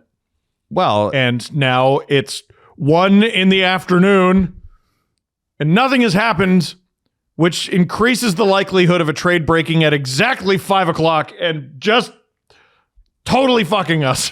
yeah. Hey, we should probably mention programming note. That's what I was about to say. There you go. We'll be back tomorrow with a new episode because Friday night we have a live stream. So expect that Thursday afternoon / evening time. So everything will work out. You'll listen to this one. A bunch of stuff will happen, hopefully Thursday morning. And then you'll get that Thursday afternoon show. And then Friday, we'll be back live from 7 until probably 3 in the morning for the first round of the NHL draft. Yep. You're not even wrong. No, we went 5 hours last year. So tomorrow there's the press conference with Chaika, Jim Hiller, and who knows what else.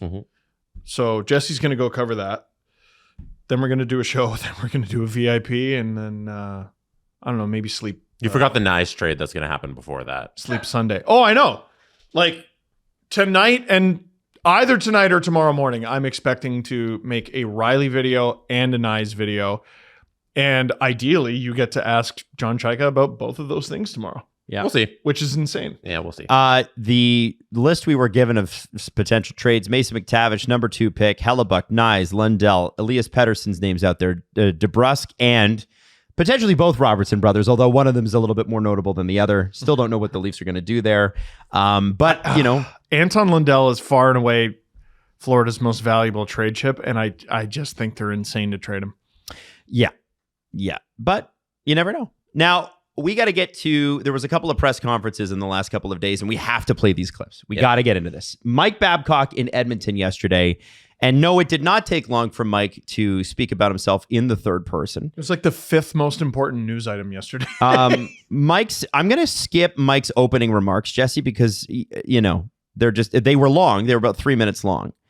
But I want to go right to Ryan Rishaug's questions. Now, Ryan Rishaug got 2 questions to start, and then Mark Spector got 2 questions. Can you give me time? Yeah, of course. And I'll just set up the press conference in the sense that, what was amazing about the Oilers introducing him yesterday is that it immediately got buried by all these trades. Sorry, Jesse, please put that on screen. And I thought this screen cap was good.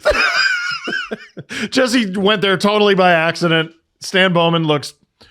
I don't think he likes the question he's being asked. Sorry. I also when Stan talks in this press conference, it's like where excitement goes to die. I don't know how people make it awake through his meetings, but let's start with Ryan Rishaug at 10:48 because it's not quite the John Shaika, Steve Simmons going, "You're a fraud," right? Not quite that theatrical, but Edmonton media have been accused in the past of being a little bit friendly. And Toronto media gets it. Everybody gets it. That's not new. 2 pro Oilers. Right. I got to give them their effing flowers. They went hard. And listen to this Ryan Rishaug question. Jesse, it ends at 12:37. Mike, welcome to Edmonton. Thanks, Ryan. Just wanted to go back to Columbus, or just maybe looking for some clarity there. You issued a statement after the guys on the podcast had talked about you looking at players' phones and such, and you basically said, this was irresponsible of them to be suggesting there was anything wrong with it. Then within a few days, when the PA looks into things, you're essentially exiting that scenario and John Davidson and saying you made players very uncomfortable. Mike, what happened in Columbus and why did you choose to walk away?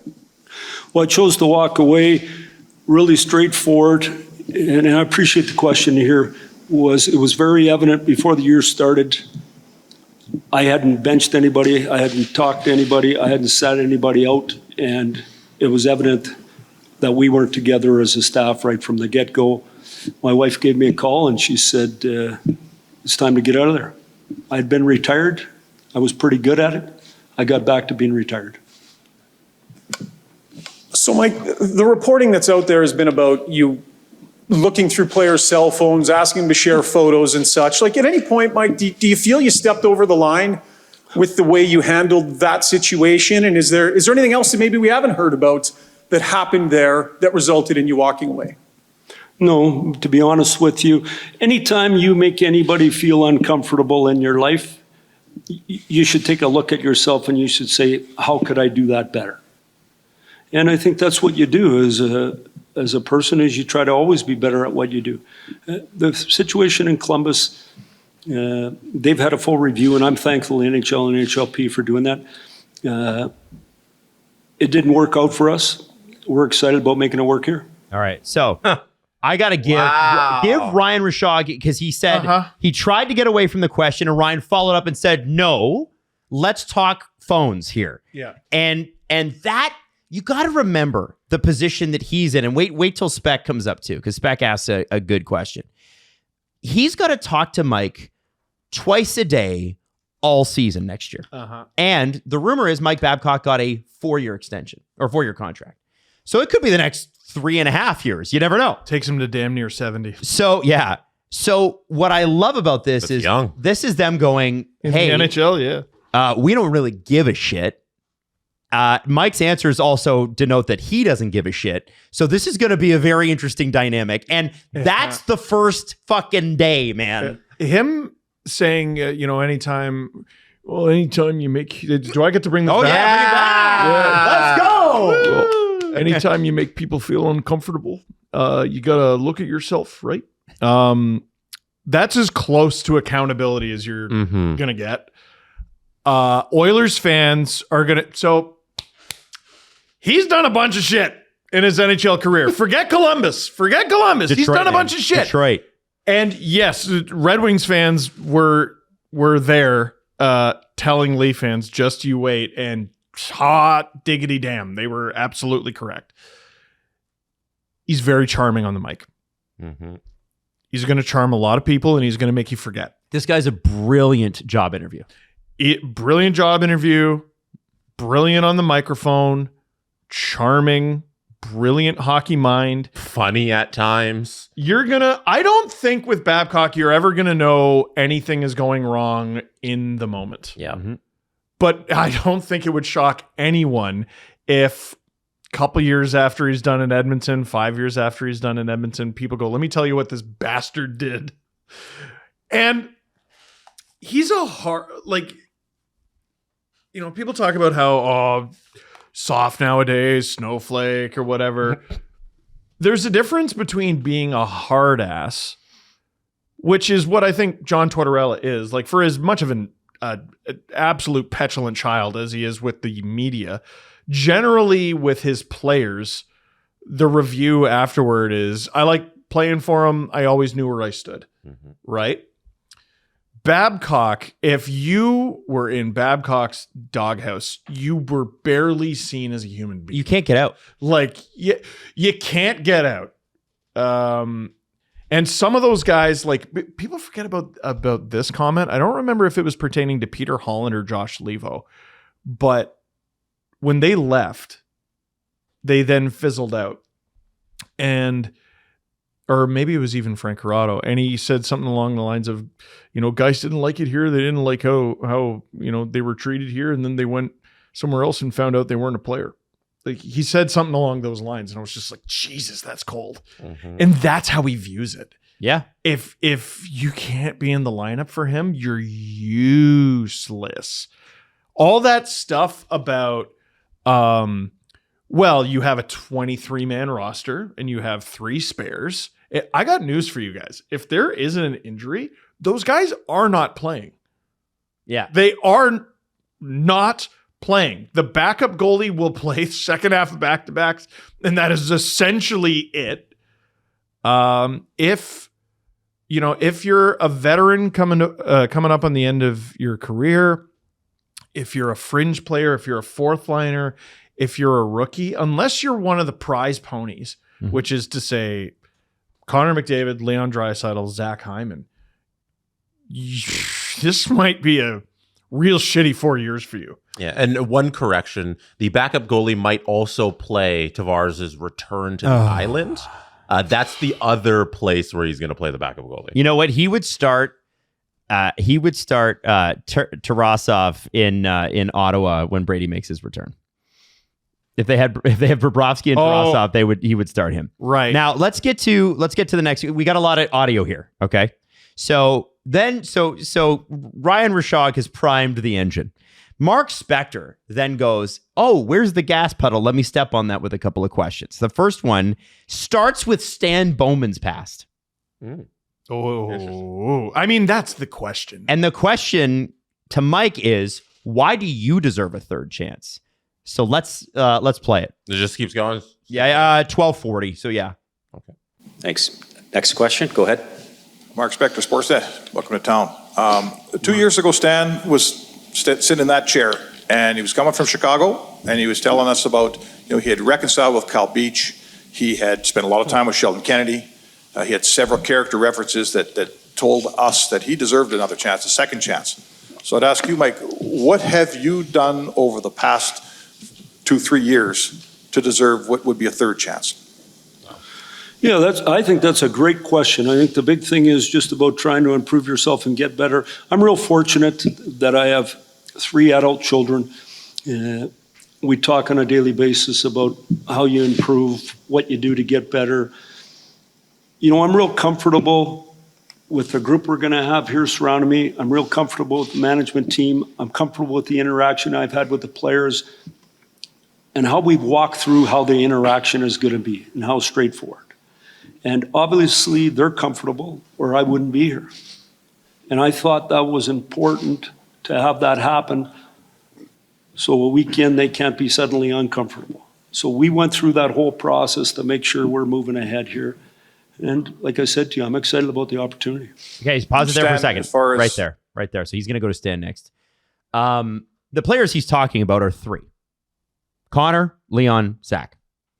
Mm-hmm. Those are the players who are comfortable. Everybody else Sorry? Trent Frederick. Trent Frederick, too. He was in that meeting. He's going to be there longer than all of them. Yeah, he will. That's true. Trent Frederick will be there Trent Frederick will be there as long as the elves last in Lord of the Rings. I'm not under the impression he'll ever go to Stan Bowman.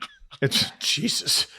I'm not under the impression he'll ever go to Stan Bowman and be like, trade this player. He will just leave him to rot in the press box until you figure it out. Yes. Now, why do you deserve a third chance is great. Yeah. Mark then reloads the bazooka. Can I make a point on that? Yeah. Third chance. I'm Mike Babcock, and this is my first chance. Well, that's how he views it. Stan Bowman was booted from the NHL and had to be reinstated. Mm-hmm. That's a second chance. Mm-hmm. Babcock has only ever been fired for hockey reasons. He was fired in Toronto because the Leafs stunk. Mm-hmm. That's why he got fired. It wasn't because of any of the Mitch stuff or whatever. We didn't know that till after. He got fired because the Leafs stunk. Mm-hmm. Fired in Columbus. He wasn't fired.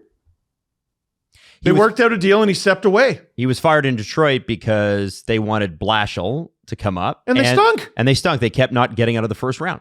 Right? So he's only ever been hired and fired like any other coach in this league. It seems pretty obvious he doesn't think he did anything particularly wrong. Second, third chance. What are you talking about? I in his head, I don't think he thinks he's on a second chance at all. I think the answers will bear that out. I think it's very interesting the way he retells the Columbus stuff, because I think he's a similar thinking to the way you outlined the Columbus situation, where you were like, it's on them for being cowards for not sticking through this. And he kind of feels like, yeah, it's on them for not working with me. Like they weren't on my side and I had to move on. I don't think they should have hired him, but if you hire a person, you should commit to them. And they didn't do that. And now he's walking onto a contender potentially. Mm-hmm. So then Mark, as I said, reloads the bazooka. Mm-hmm. And shoots his grandma. No, I respect this question too. Good reference. I was like, why would you say that? Oh, okay. Yeah. Oh, that's a deep cut. Yes. Because he turns it to Stan Bowman. And he makes it about character. Listen to this fucking question. It's great. You know, all those sort of intangibles, character, past history, all those things. Given the hiring practices this team has, Stan, as far as... Yeah, let's start at 13:56. That's incredible camera work. Give them a raise. Because that was awesome. Because he says Stan at the beginning, and it a little gets muddled. Okay, here we go. Sorry. You guys want it again? Oh, my God. Okay. All right.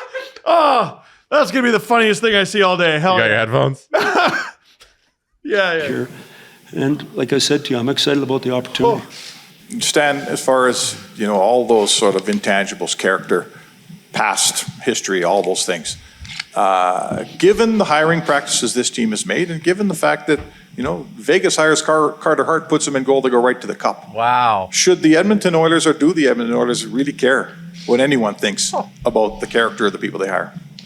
Well, Mark, I think I guess I look at it. Can we just give Mark Spector his flowers on that? Yeah. Like, that's a hell of a And Ryan question. Rashog, like both of them. I gave Ryan his too, because I was like, damn, bangers out the gate, boys. All right, now you can listen to Stan. He does give an answer that I think is revealing, but Stan is not the most charismatic man you've ever met.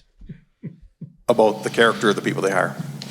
Well, Mark, I guess I look at it a little bit differently. Like, we certainly do care about the people that we work with every day, and it matters that the people that we interact with have good experiences, and that's important to me. And I've communicated that to Mike and to DJ, and not just them, but the whole staff here. Is, you know, there's been progress in sports over the last 10, 15 years to where positive progress, to where you have to understand what not just makes the athletes tick, but also the staff that supports those athletes.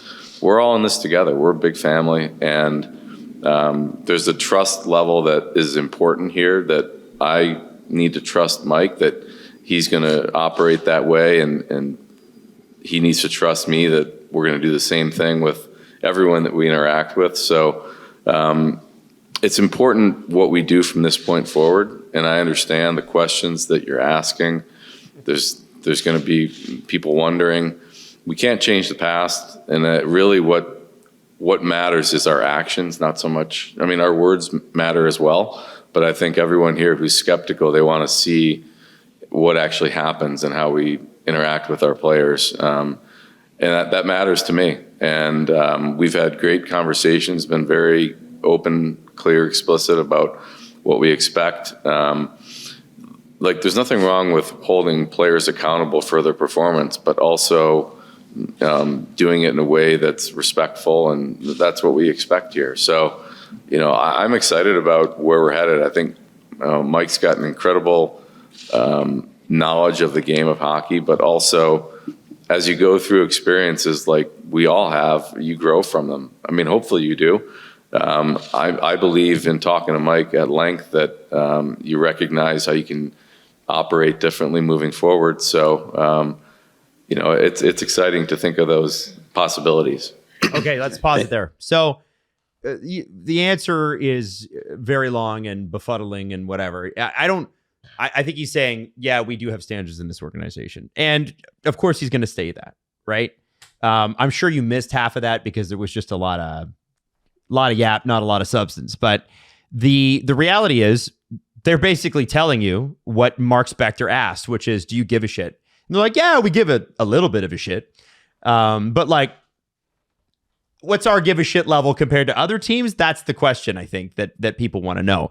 And where I think this press conference makes an interesting turn is that once you get those 4 questions from Rishaug and Spector, and I want to say one more time how great they were, Bob Stauffer, who is the Oilers insider on 630 Ched, has, if you want to know anything about the Oilers, you're listening to his show. Yes. He asked a question that I think goes underrated and didn't go viral. Tell us about the conversation you had with Connor, Leon, and Zach. There it is.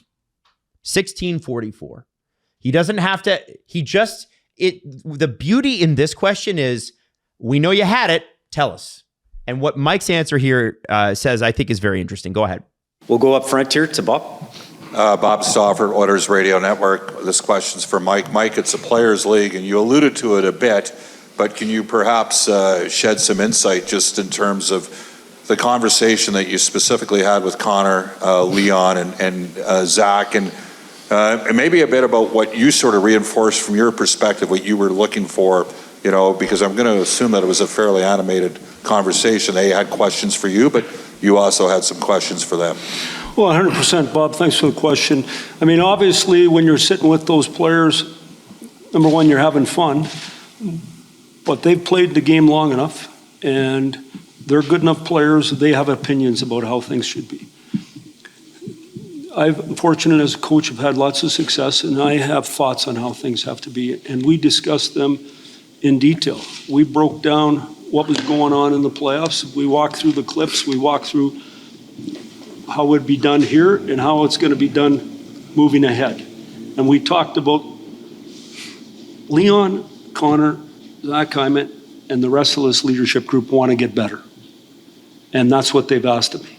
And they've told me, we have to be better, and we expect you to make us better. And I said, well, that's great to talk about in June. When camp starts and you're making a guy do things, you might not be so happy. And they said, no, that's not how it's going to be. We're all committed all in on winning. And obviously in that time period, we had gone through enough things and talked about enough things that they felt comfortable with the process, or I wouldn't be here. And I was very clear to them, unless you're 100% all in on Mike Babcock, I have no interest in being the coach. And that is where he talks about himself in the third person, which is something he's known to do. That is a thing that Mike Babcock does. Now, I'm going to skip a few of these because our episode is going a bit long. Well, but I do want to say Jason Gregor also asked a banger question. He's like, how can you articulate to the fourth liners or young guys that they need to be better or whatever and not be a dick? And that's what he actually says. Now, Mike's answer is boring. Yeah, well, Jason, thanks for your question. I mean, the answer is, who gives a fuck about those players, right? We got Connor, we got Zach, we got Leon. So Anyone on the fourth line, Mike Babcock doesn't give a fuck about that guy. Every time he did that thing where he's like, oh, that's a great question. Thank you for the question. I feel like he's trying to psychologically fuck you. It's politics. He's charming. I told you. Getting into your brain and trying to do his weird Mike Babcock stuff. Yep. There's a difference between being polite and nice. I think he's very polite. I don't think he's terribly nice. Listen, is Mike Babcock a good hockey coach? Yeah, I think he is. Yeah, I mean, he's an NHL coach. You have to be very good at coaching to be even in the NHL for a game. Okay, is he a good hockey coach by NHL standards? Yes. Yeah. Is he going to be in the Hall of Fame? Yes. Yeah. Has he won a gold medal? Yes. Has he won a Stanley Cup? Yes. Why are we doing Steve Austin here? Yo. The reason we're doing that. 2 gold medals. What? 3 gold medals. And a Bloody Mary. 5 guys on Mitch's list. Oh, no. Jesse. Jesse. Come on. 6 guys. Yep. No. 7 guys. No. For enough. Grabner. Yep.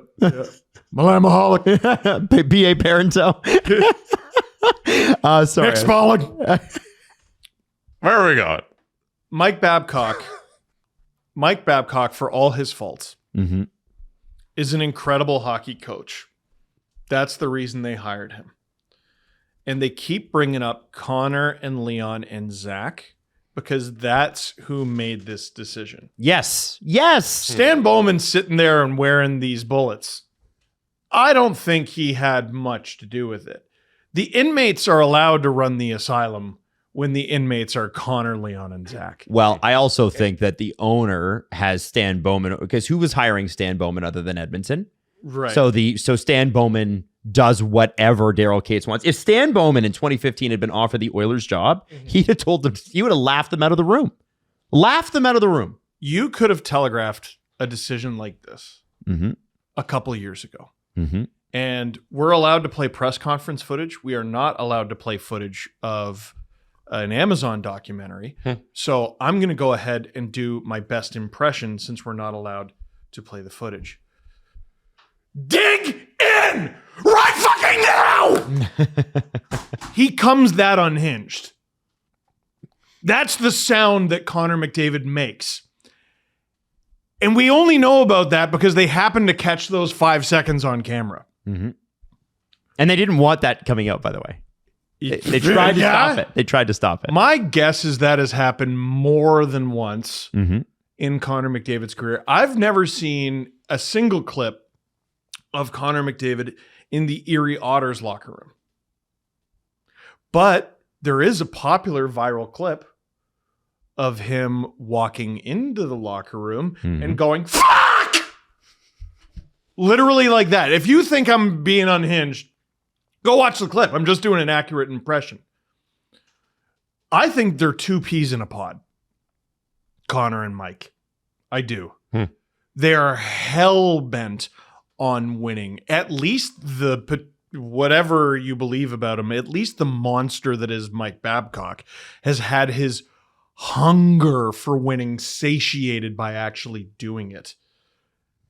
Connor McDavid is a supervillain at this point because they nearly did something that hadn't been done since 1942. When he freaked out, right fucking now, when he did that, they were down 2-0 or 3-0 in that series, and then they come back and forced Game 7 and lost that series by 1 goal. Gets the Conn Smythe, doesn't even come out and accept it. I would be surprised if he ever made eye contact with the thing. And then in 2025, he loses again, and then this year happens, and the Olympics happen. I don't think he's lost a moment of sleep over hiring Mike Babcock. Who's the best hockey coach available? Bruce Cassidy. The answer might be Bruce Cassidy, but he's not available. He's not available, and the Vegas Golden Knights are a good hockey team. They're an incredible hockey team. They're an elite hockey team. I don't think we've put enough time into the discussion of what the Edmonton Oilers are going to do to those motherfuckers next year. Yeah? You think so? Why? What gives you that? What gives me that? Well, Didn't not the you hear coach me part. just screaming like a psychopath doing a very scarily accurate Connor McDavid impression? Yeah. And then they go out and they hire Mike Babcock because of that scary Connor McDavid impression. And the reason Mike Babcock is the coach is because Vegas wouldn't let Bruce Cassidy go to Edmonton. Why wouldn't Vegas let Bruce Cassidy go to Edmonton? Because they know he's a good hockey coach and they're smart because they're scared. Mm-hmm. That's not a dig at the Vegas Golden Knights, by the way. Fear is built into our DNA to keep us alive. Yep. Vegas Golden Knights want to continue to win the first round, win the second round, win the third round so that they have a ticket to the Stanley Cup final and potentially win the thing. And the only way, if you look at the way the Western Conference is built, other than Colorado, who you know you can beat because you swept them, the only way to guarantee yourself that ticket or to give yourself the best chance at that ticket is to keep the Oilers out of it. Right. They go out and they get Mike Babcock. Dude, there are some nights where Connor has it and there are some nights where he doesn't. He's going to have it every fucking night they play Vegas. We might see a 5-goal game next year. Beyond that, there's a couple of questions. Franzen's name was invoked. There was a question from Jim Matheson I was going to run, but we really don't have the time. What has to change about the best players? And Mike talked about Scotty Bowman going to Detroit and Steve Yzerman not being maybe scoring as much as he used to, but doing different things that led to the win. And I think that's the sales pitch here, right? Is Connor, Leon, you might not score as much, but we need you to do these things, and here's why you haven't won. And you know what's so great about a sales pitch like that is they haven't won and they want to, and Mike can basically say, I'm Mike Babcock, and I'll tell you why you haven't won, and they kind of are going to believe him. I do think that it is. I think it's a new era in Edmonton. There's no comfy anymore. And Leon, Connor, and Zach Hyman just told the team that. Don't be comfortable here. If you're an Edmonton Oiler and you're not on a bike right now, you're doing it wrong. Yeah. You're in for a wild year. Now, we did have a ton of media appearances by Brady Tkachuk yesterday. We don't need to get into the press conference, although I do have it clipped. He talked to Pat McAfee. He had the Wingman podcast, and then he did his press conference with Bill Zito, who is also just as exciting as Stan Bowman, I've come to find out. Although the Bill Zito stare, far more intimidating than, that's the scariest. What I do want to say, and our friend of the show, Sid Sixero, mentioned this. He said, I'm not really sure why Bill Zito just gave up power over the Florida Panthers. And I was like, interesting. Why is he saying this? And he said, you just traded for Brady Tkachuk, who's Matthew's brother. Good luck saying no to that family ever again. And I thought it was a good point. And, Brady's had he mentioned in his press conference, part of where this all started from is he loved, playing the Four Nations and getting into high leverage games. And he had 3 goals in 4 games in the Four Nations. So he was good. He also had put up good points in the Olympics too. Mm-hmm. This is a guy who he said, I started to get addicted to that. We can play that. Wanting to play. Yeah, sure. Let's play it. Hey, Brady, Alex Baumgartner, CBS Sports. I have 2 questions for you. The first one, obviously we all saw the success you guys had with Team USA, both at the Four Nations, making the gold medal game, and then obviously winning the gold medal at the Olympics. Playing in those high leverage situation games, best on best, competing for gold medals, and then obviously winning it, did that play a factor in wanting to come to an organization like the Panthers that have been to 3 straight Cup finals, won the Cups, have seen so much success over the last couple of years? I mean, it definitely, it started that, Four Nations, because at that time I never played in a playoff game, and it started those big games that just, best way I could describe it, I just got addicted to those feelings of getting up and that nervous excitement, that little anxiety you get going into the game of, holy cow, this is a big game, and then it kind of translated to that first playoff run and then to the Olympics, where that Olympic final was the biggest game that I've ever played to date, and just not realizing the impact that it would have on our lives, and that's just something that, those are the games you want to play in, and those are the games that you dream about as a kid, and that's where I guess team legacies are created in those games, and that's something that really excited me about coming to this group and coming to this team, this organization. That they've been there, they've seen that, they have the experience, and I think they're the most confident group of guys in those situations. So just be able to learn and be a part of that was something that really excited me too. He also mentioned that he just didn't want to play these guys anymore. And listen, like, we are in an age where some super teams are going to exist because the cap's going to go up so much that it will take time for player salaries to adjust. And this is one of them. But I do think, I do think that when Ottawa fans are pissed, they have a point. Panthers fans being excited, they have a point. Well, yeah. Of course. I just... I think where I fall on Brady is I keep waiting for him to be the guy they tell me he is. And I mean that in the playoffs. I outlined that with you guys. He had the Danny Heatley, Alexei Yashin stat line, which was basically next to nothing in his final playoffs there. All three of them got swept. All three of them left.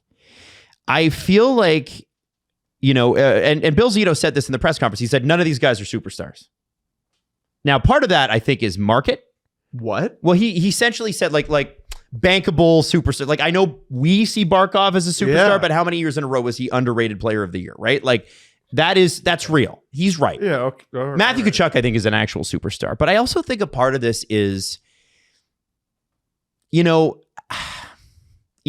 about on the podcast, well, if he said to Matthew, I'll take you out of it, right? No, not a soul on earth believes that. I think he's experiencing being celebrity, and I think he likes it, and I think he wants to just, people are like, oh, what's so complicated? He wants to be with his brother, and I get that. The Hughes brothers want to play together eventually too. Yeah. There's something feels off about this to me, and I can't quite put my finger on it. And yeah, I'm Canadian. Maybe I have it. And yes, Elliot did mention that, the American players were upset that the anthem got booed in Canada, and the frigid reaction to when they came back from the White House. Listen, I don't want to make this political. If you want to willfully be ignorant about that subject, fine, fill your boots. That's as far as we're going with it. Mm-hmm. But what do you got? I'm going to do what probably no one expects me to do, and that's defend Brady Tkachuk's decision. Mm-hmm. We get one life. Yes, we do. You want an easy life or a hard life? Now, there's only one option for Brady Tkachuk, and that's easy life. Mm-hmm. He is a multimillionaire whose dad is a multimillionaire. Mm-hmm. If you took away all his money, he would still be like 6'4", 230 pounds. Like, he's got a leg up in life. Like, genetically gifted, rich, got it. He's just not the mythical kind of sports figure that we write about. And here's what I mean by that. Because you're just being a hater. He's a gold medalist. I know he's a gold medalist. Stop talking about winning a gold medal and winning a Stanley Cup like it's the same thing. It's not. It's not. It's not close. It's a 2-week elite tournament with the best players in the world. The Stanley Cup is 2 months of warfare. No, it's a lifelong journey. Yeah. That's what you're striving for when you're 4 years old. Yep. It's completely different. Yeah, and I mean, you could strive for the Olympics as well, but at the end of the day, you could look at any player on the ice during the Olympics and be like, who's it going to be? Who's going to step up? Who's going to have their incredible moment? In the Stanley Cup playoffs, anyone is capable of having that. Yui Krupp scored a Stanley Cup winning goal. Ross Colton has a Stanley Cup winning goal. It can be anyone. Darren McCarty had a Stanley Cup winning goal. But at the end of the day, if the Senators were ever going to do this, you were going to look at Brady. And he's gone from being the captain of the Ottawa Senators to the second most important Tkachuk on the Panthers. And that's an easy life. And it's not fun. It's not, I mean, It's not fun. it's not, Seems pretty fun. I mean, it's not fun it's not mythical. We like talking about, like, I love watching the edits on TikTok of, what's the most impressive run in the NBA finals you've ever seen? And they go, oh, it's not a question. And then they play the scary music and they talk about Dirk Nowitzki beating the insane Portland Trailblazers, the insane Kobe Lakers, the insane up-and-coming Oklahoma City Thunder, and then the three-headed monster that was the LeBron, Wade, Bosch, Miami Heat.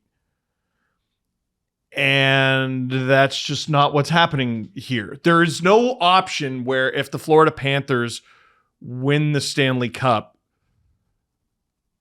I would even... This is going to sound insane, and I just don't know how else to word it. It's barely even impressive. Like, they're going to walk onto the ice next year with, I assume Bob is coming back, or they're going to have a great starting goalie in net somehow. If the Florida Panthers win the Stanley Cup next year, the person I'm going to be the most impressed with is Bill Zito. It's not going to be any of the players. You created an Olympic caliber team in the NHL, which you're not supposed to be able to do with the salary cap, much less at a place like Florida, who, God, in recent memory, were a joke. They were a joke. Roberto Luongo, I can't remember if it was won or played. I think he played 6 games in the playoffs for the Florida Panthers. That's a disgrace. And I was going to say that's a black mark that never comes off. Yes, it does. With 3 straight trips to the Stanley Cup final, 2 of them you win, and in both of them, you have Roberto Luongo hoisting the cup above his head like it always should have been, right? The scenario where a superstar steps up and has an incredible run and beats the odds. The Panthers aren't beating the odds. They are the odds. They're now the Miami Heat.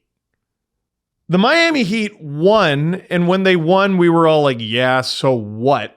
But the teams that beat them, those are the teams that are special. You know what I mean? Yeah, for sure I do. And I don't know if that's fair, and I don't know if that's sounding like a hater, but like, I can't be a hater. I'm literally calling you the best. You're the best team in the NHL. You didn't even make the playoffs last year. You're the best team in the NHL. Mm-hmm. The Hurricanes won the Stanley Cup like 2 weeks ago, and I'm calling you the best team in the NHL. It's just... Can I tell you I'm struggling to put words to it too. Can I tell you what's telling to me? What? The lack of Instagram posts, the rumors. Renaud Lavoie, as soon as the trade happened, Renaud Lavoie is one of the most connected insiders in the sport, said there was a lot of relief in the room that he's gone. It was a distraction. Remember, this is a guy who allowed his dad on a podcast that is edited to go live with, I'm disappointed in your team. Your ice time sucks. Your goalie's soft. Yeah. So Keith says that. Matthew tries to get him back on track. Brady does nothing. Brady disappears off the screen. Mm-hmm. He's not even the most important Tkachuk brother. He's not the Tkachuk brother with the most agency.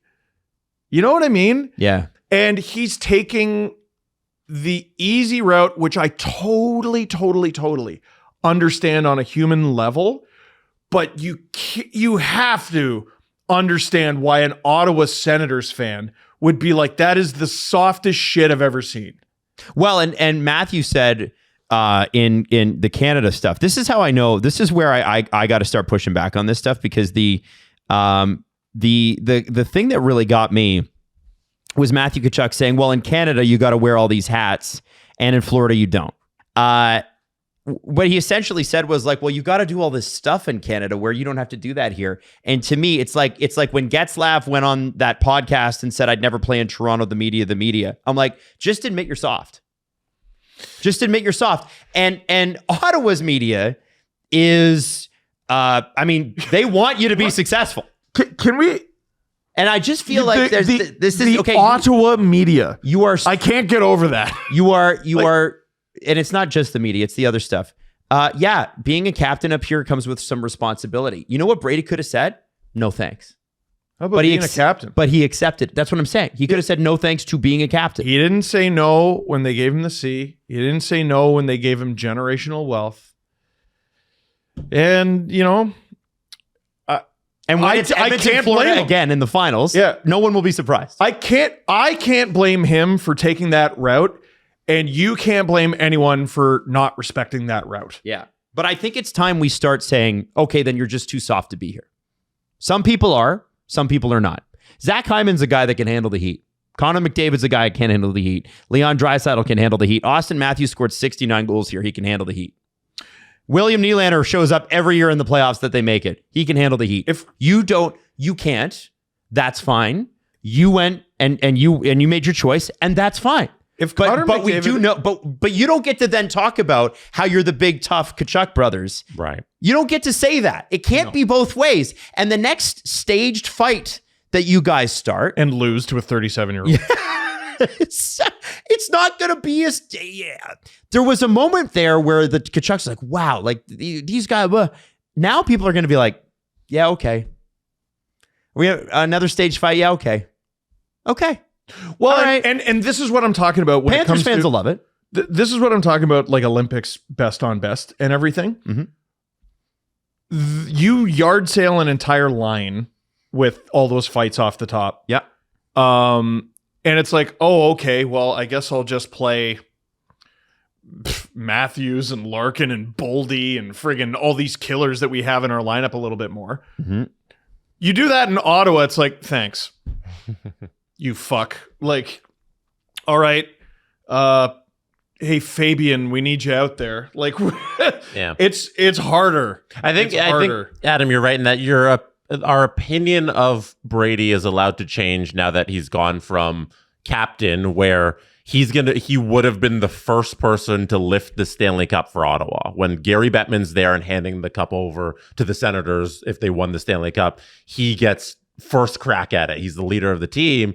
And now he goes to a place where there's less media pressure and he's who knows how far down the list. Buddy, it's going to be Barkov, Matt Tkachuk, fucking Brad Marchand, Gus Forsling. How many guys before it hits Brady? And he has signed up for that. And he's fine with that. That's what he has wanted. So our opinion of somebody who's chosen less media pressure, less responsibility in terms of his locker room presence, everything that comes with being a Florida Panther, he's chosen that. So our opinion of him can change and should be evaluated on what he currently is. And if he wins a cup and they want to gargle beer and do whatever they want to do, that's great. But it does mean our opinion of you has changed. Yeah, and what you were sold as in Ottawa is objectively not true, and the people that are bearing that out the most right now are Sens fans. Yeah, and I think Sens fans should be happy that Brady has moved on because he's clearly proven that he wasn't right for that responsibility. The responsibility of being captain of a Canadian team and in that market, he clearly wasn't set up for that. And now you can judge all of his words. Now that we have a conclusion to his story in Ottawa, you can judge all of the words that he said while he was there, where he wasn't completely truthful to you fans and to the media about his tenure there. Which is a kind way of saying he's a liar. And now you have your story written about Brady and you should say, yeah, he wasn't built for this. And we're going to get players who want to be here and are ready for that responsibility. Can I also just say this? You should go after players who want to be there. The Panthers have done that. Now it's the Sens' turn. Yeah. Right? And like you look at Connor Hellebuck leaving Winnipeg, it's not because Connor Hellebuck didn't want to stay in Winnipeg. He's been there a long time. No. Signed a long term. He's just upset with the everybody understands that. That's the organization's fault. Yes. I think you have to equate what is going on in the circumstance of the team and the player that is leaving. Like Larkin, I don't think it's media pressure that has pushed him out of Detroit. No, I think that's them sucking that's pushed him out of Detroit, Jesse. I think it's his one playoff appearance in his first year and then a years long of just nothing. I think that's what's pushing him out. And Brady, you look at his situation and we can kind of explicitly see what has led to this decision to go to Florida. And I think every circumstance is different. And which direction are the Jets going in, up or down? They are kind of treading water here from what they were last year. I'm going to go with down because they went from President's Trophy to lottery, right? So hard to blame Hellebuck, even if there's complicated feelings about it. I know Red Wings fans are mad at Larkin because you could argue they're on their way up. But at the end of the day, he's given you a decade of his life and has nothing to show for it. The Sens were ready to wreck shop next year. Totally. And he's gone. Can I ask- To a divisional rival. Can I Holy ask you a question? shit. Can I ask you a question? What happens if this doesn't work in Florida? That to me is going to be the most interesting. Literally everyone cries tears of laughter. He goes to Vegas. Yeah. Well, but okay. Brady had an injury where he couldn't see on his way to the bench. And everybody thought in the playoffs, well, he's got to be hurt to be playing like this, right? Or at least to not be producing like this. Because Jesse, you streamed the series and you thought Ottawa was good, right? Yes. They just didn't win any games. And that happened. I'm not trying to be a shit. I'm literally saying they just didn't win any games. And then Ridley Grigg. And then the snapshot. I hate him. I'm Adam Ollie's fan.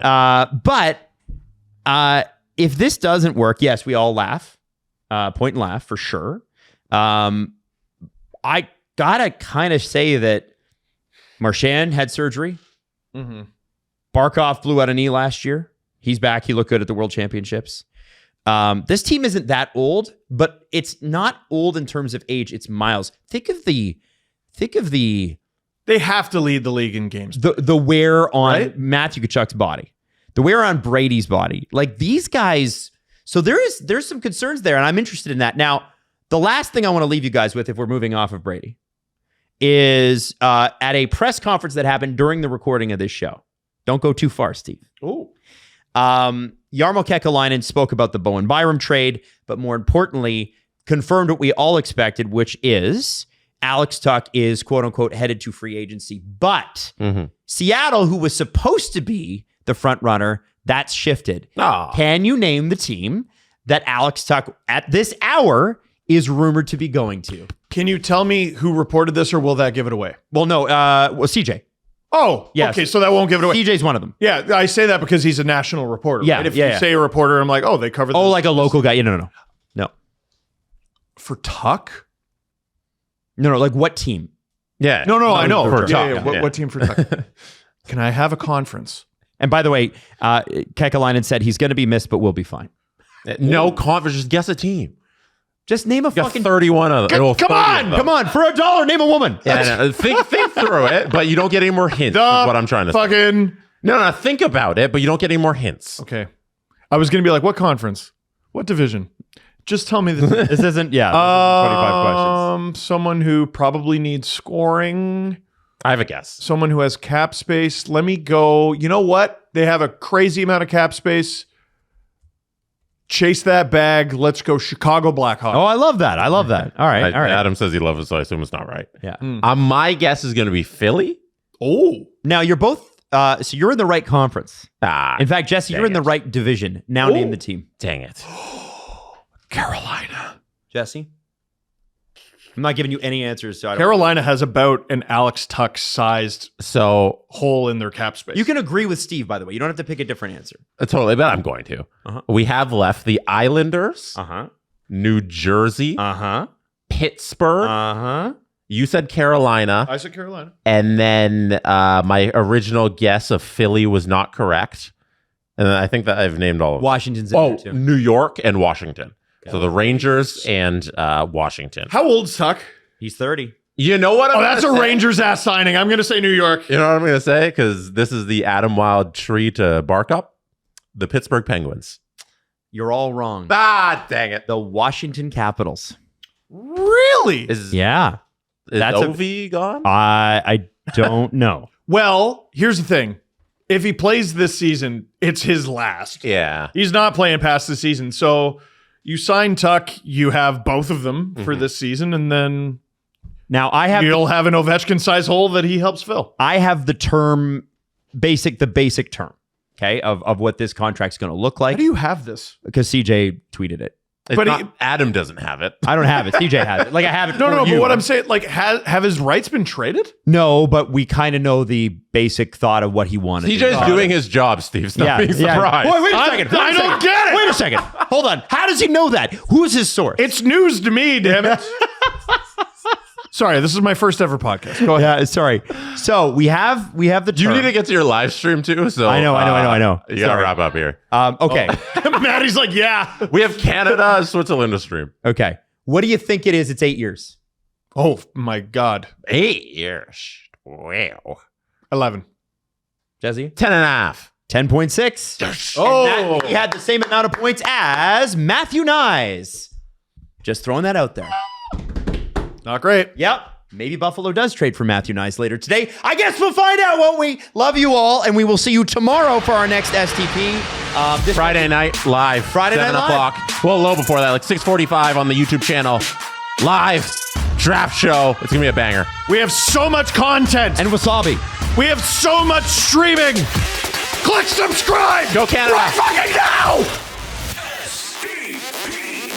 The Steve Dangle Podcast. Follow the guys on Twitter at Steve_Dangle, at Adam WYLDE, and at Jesse Blake. Connection complete.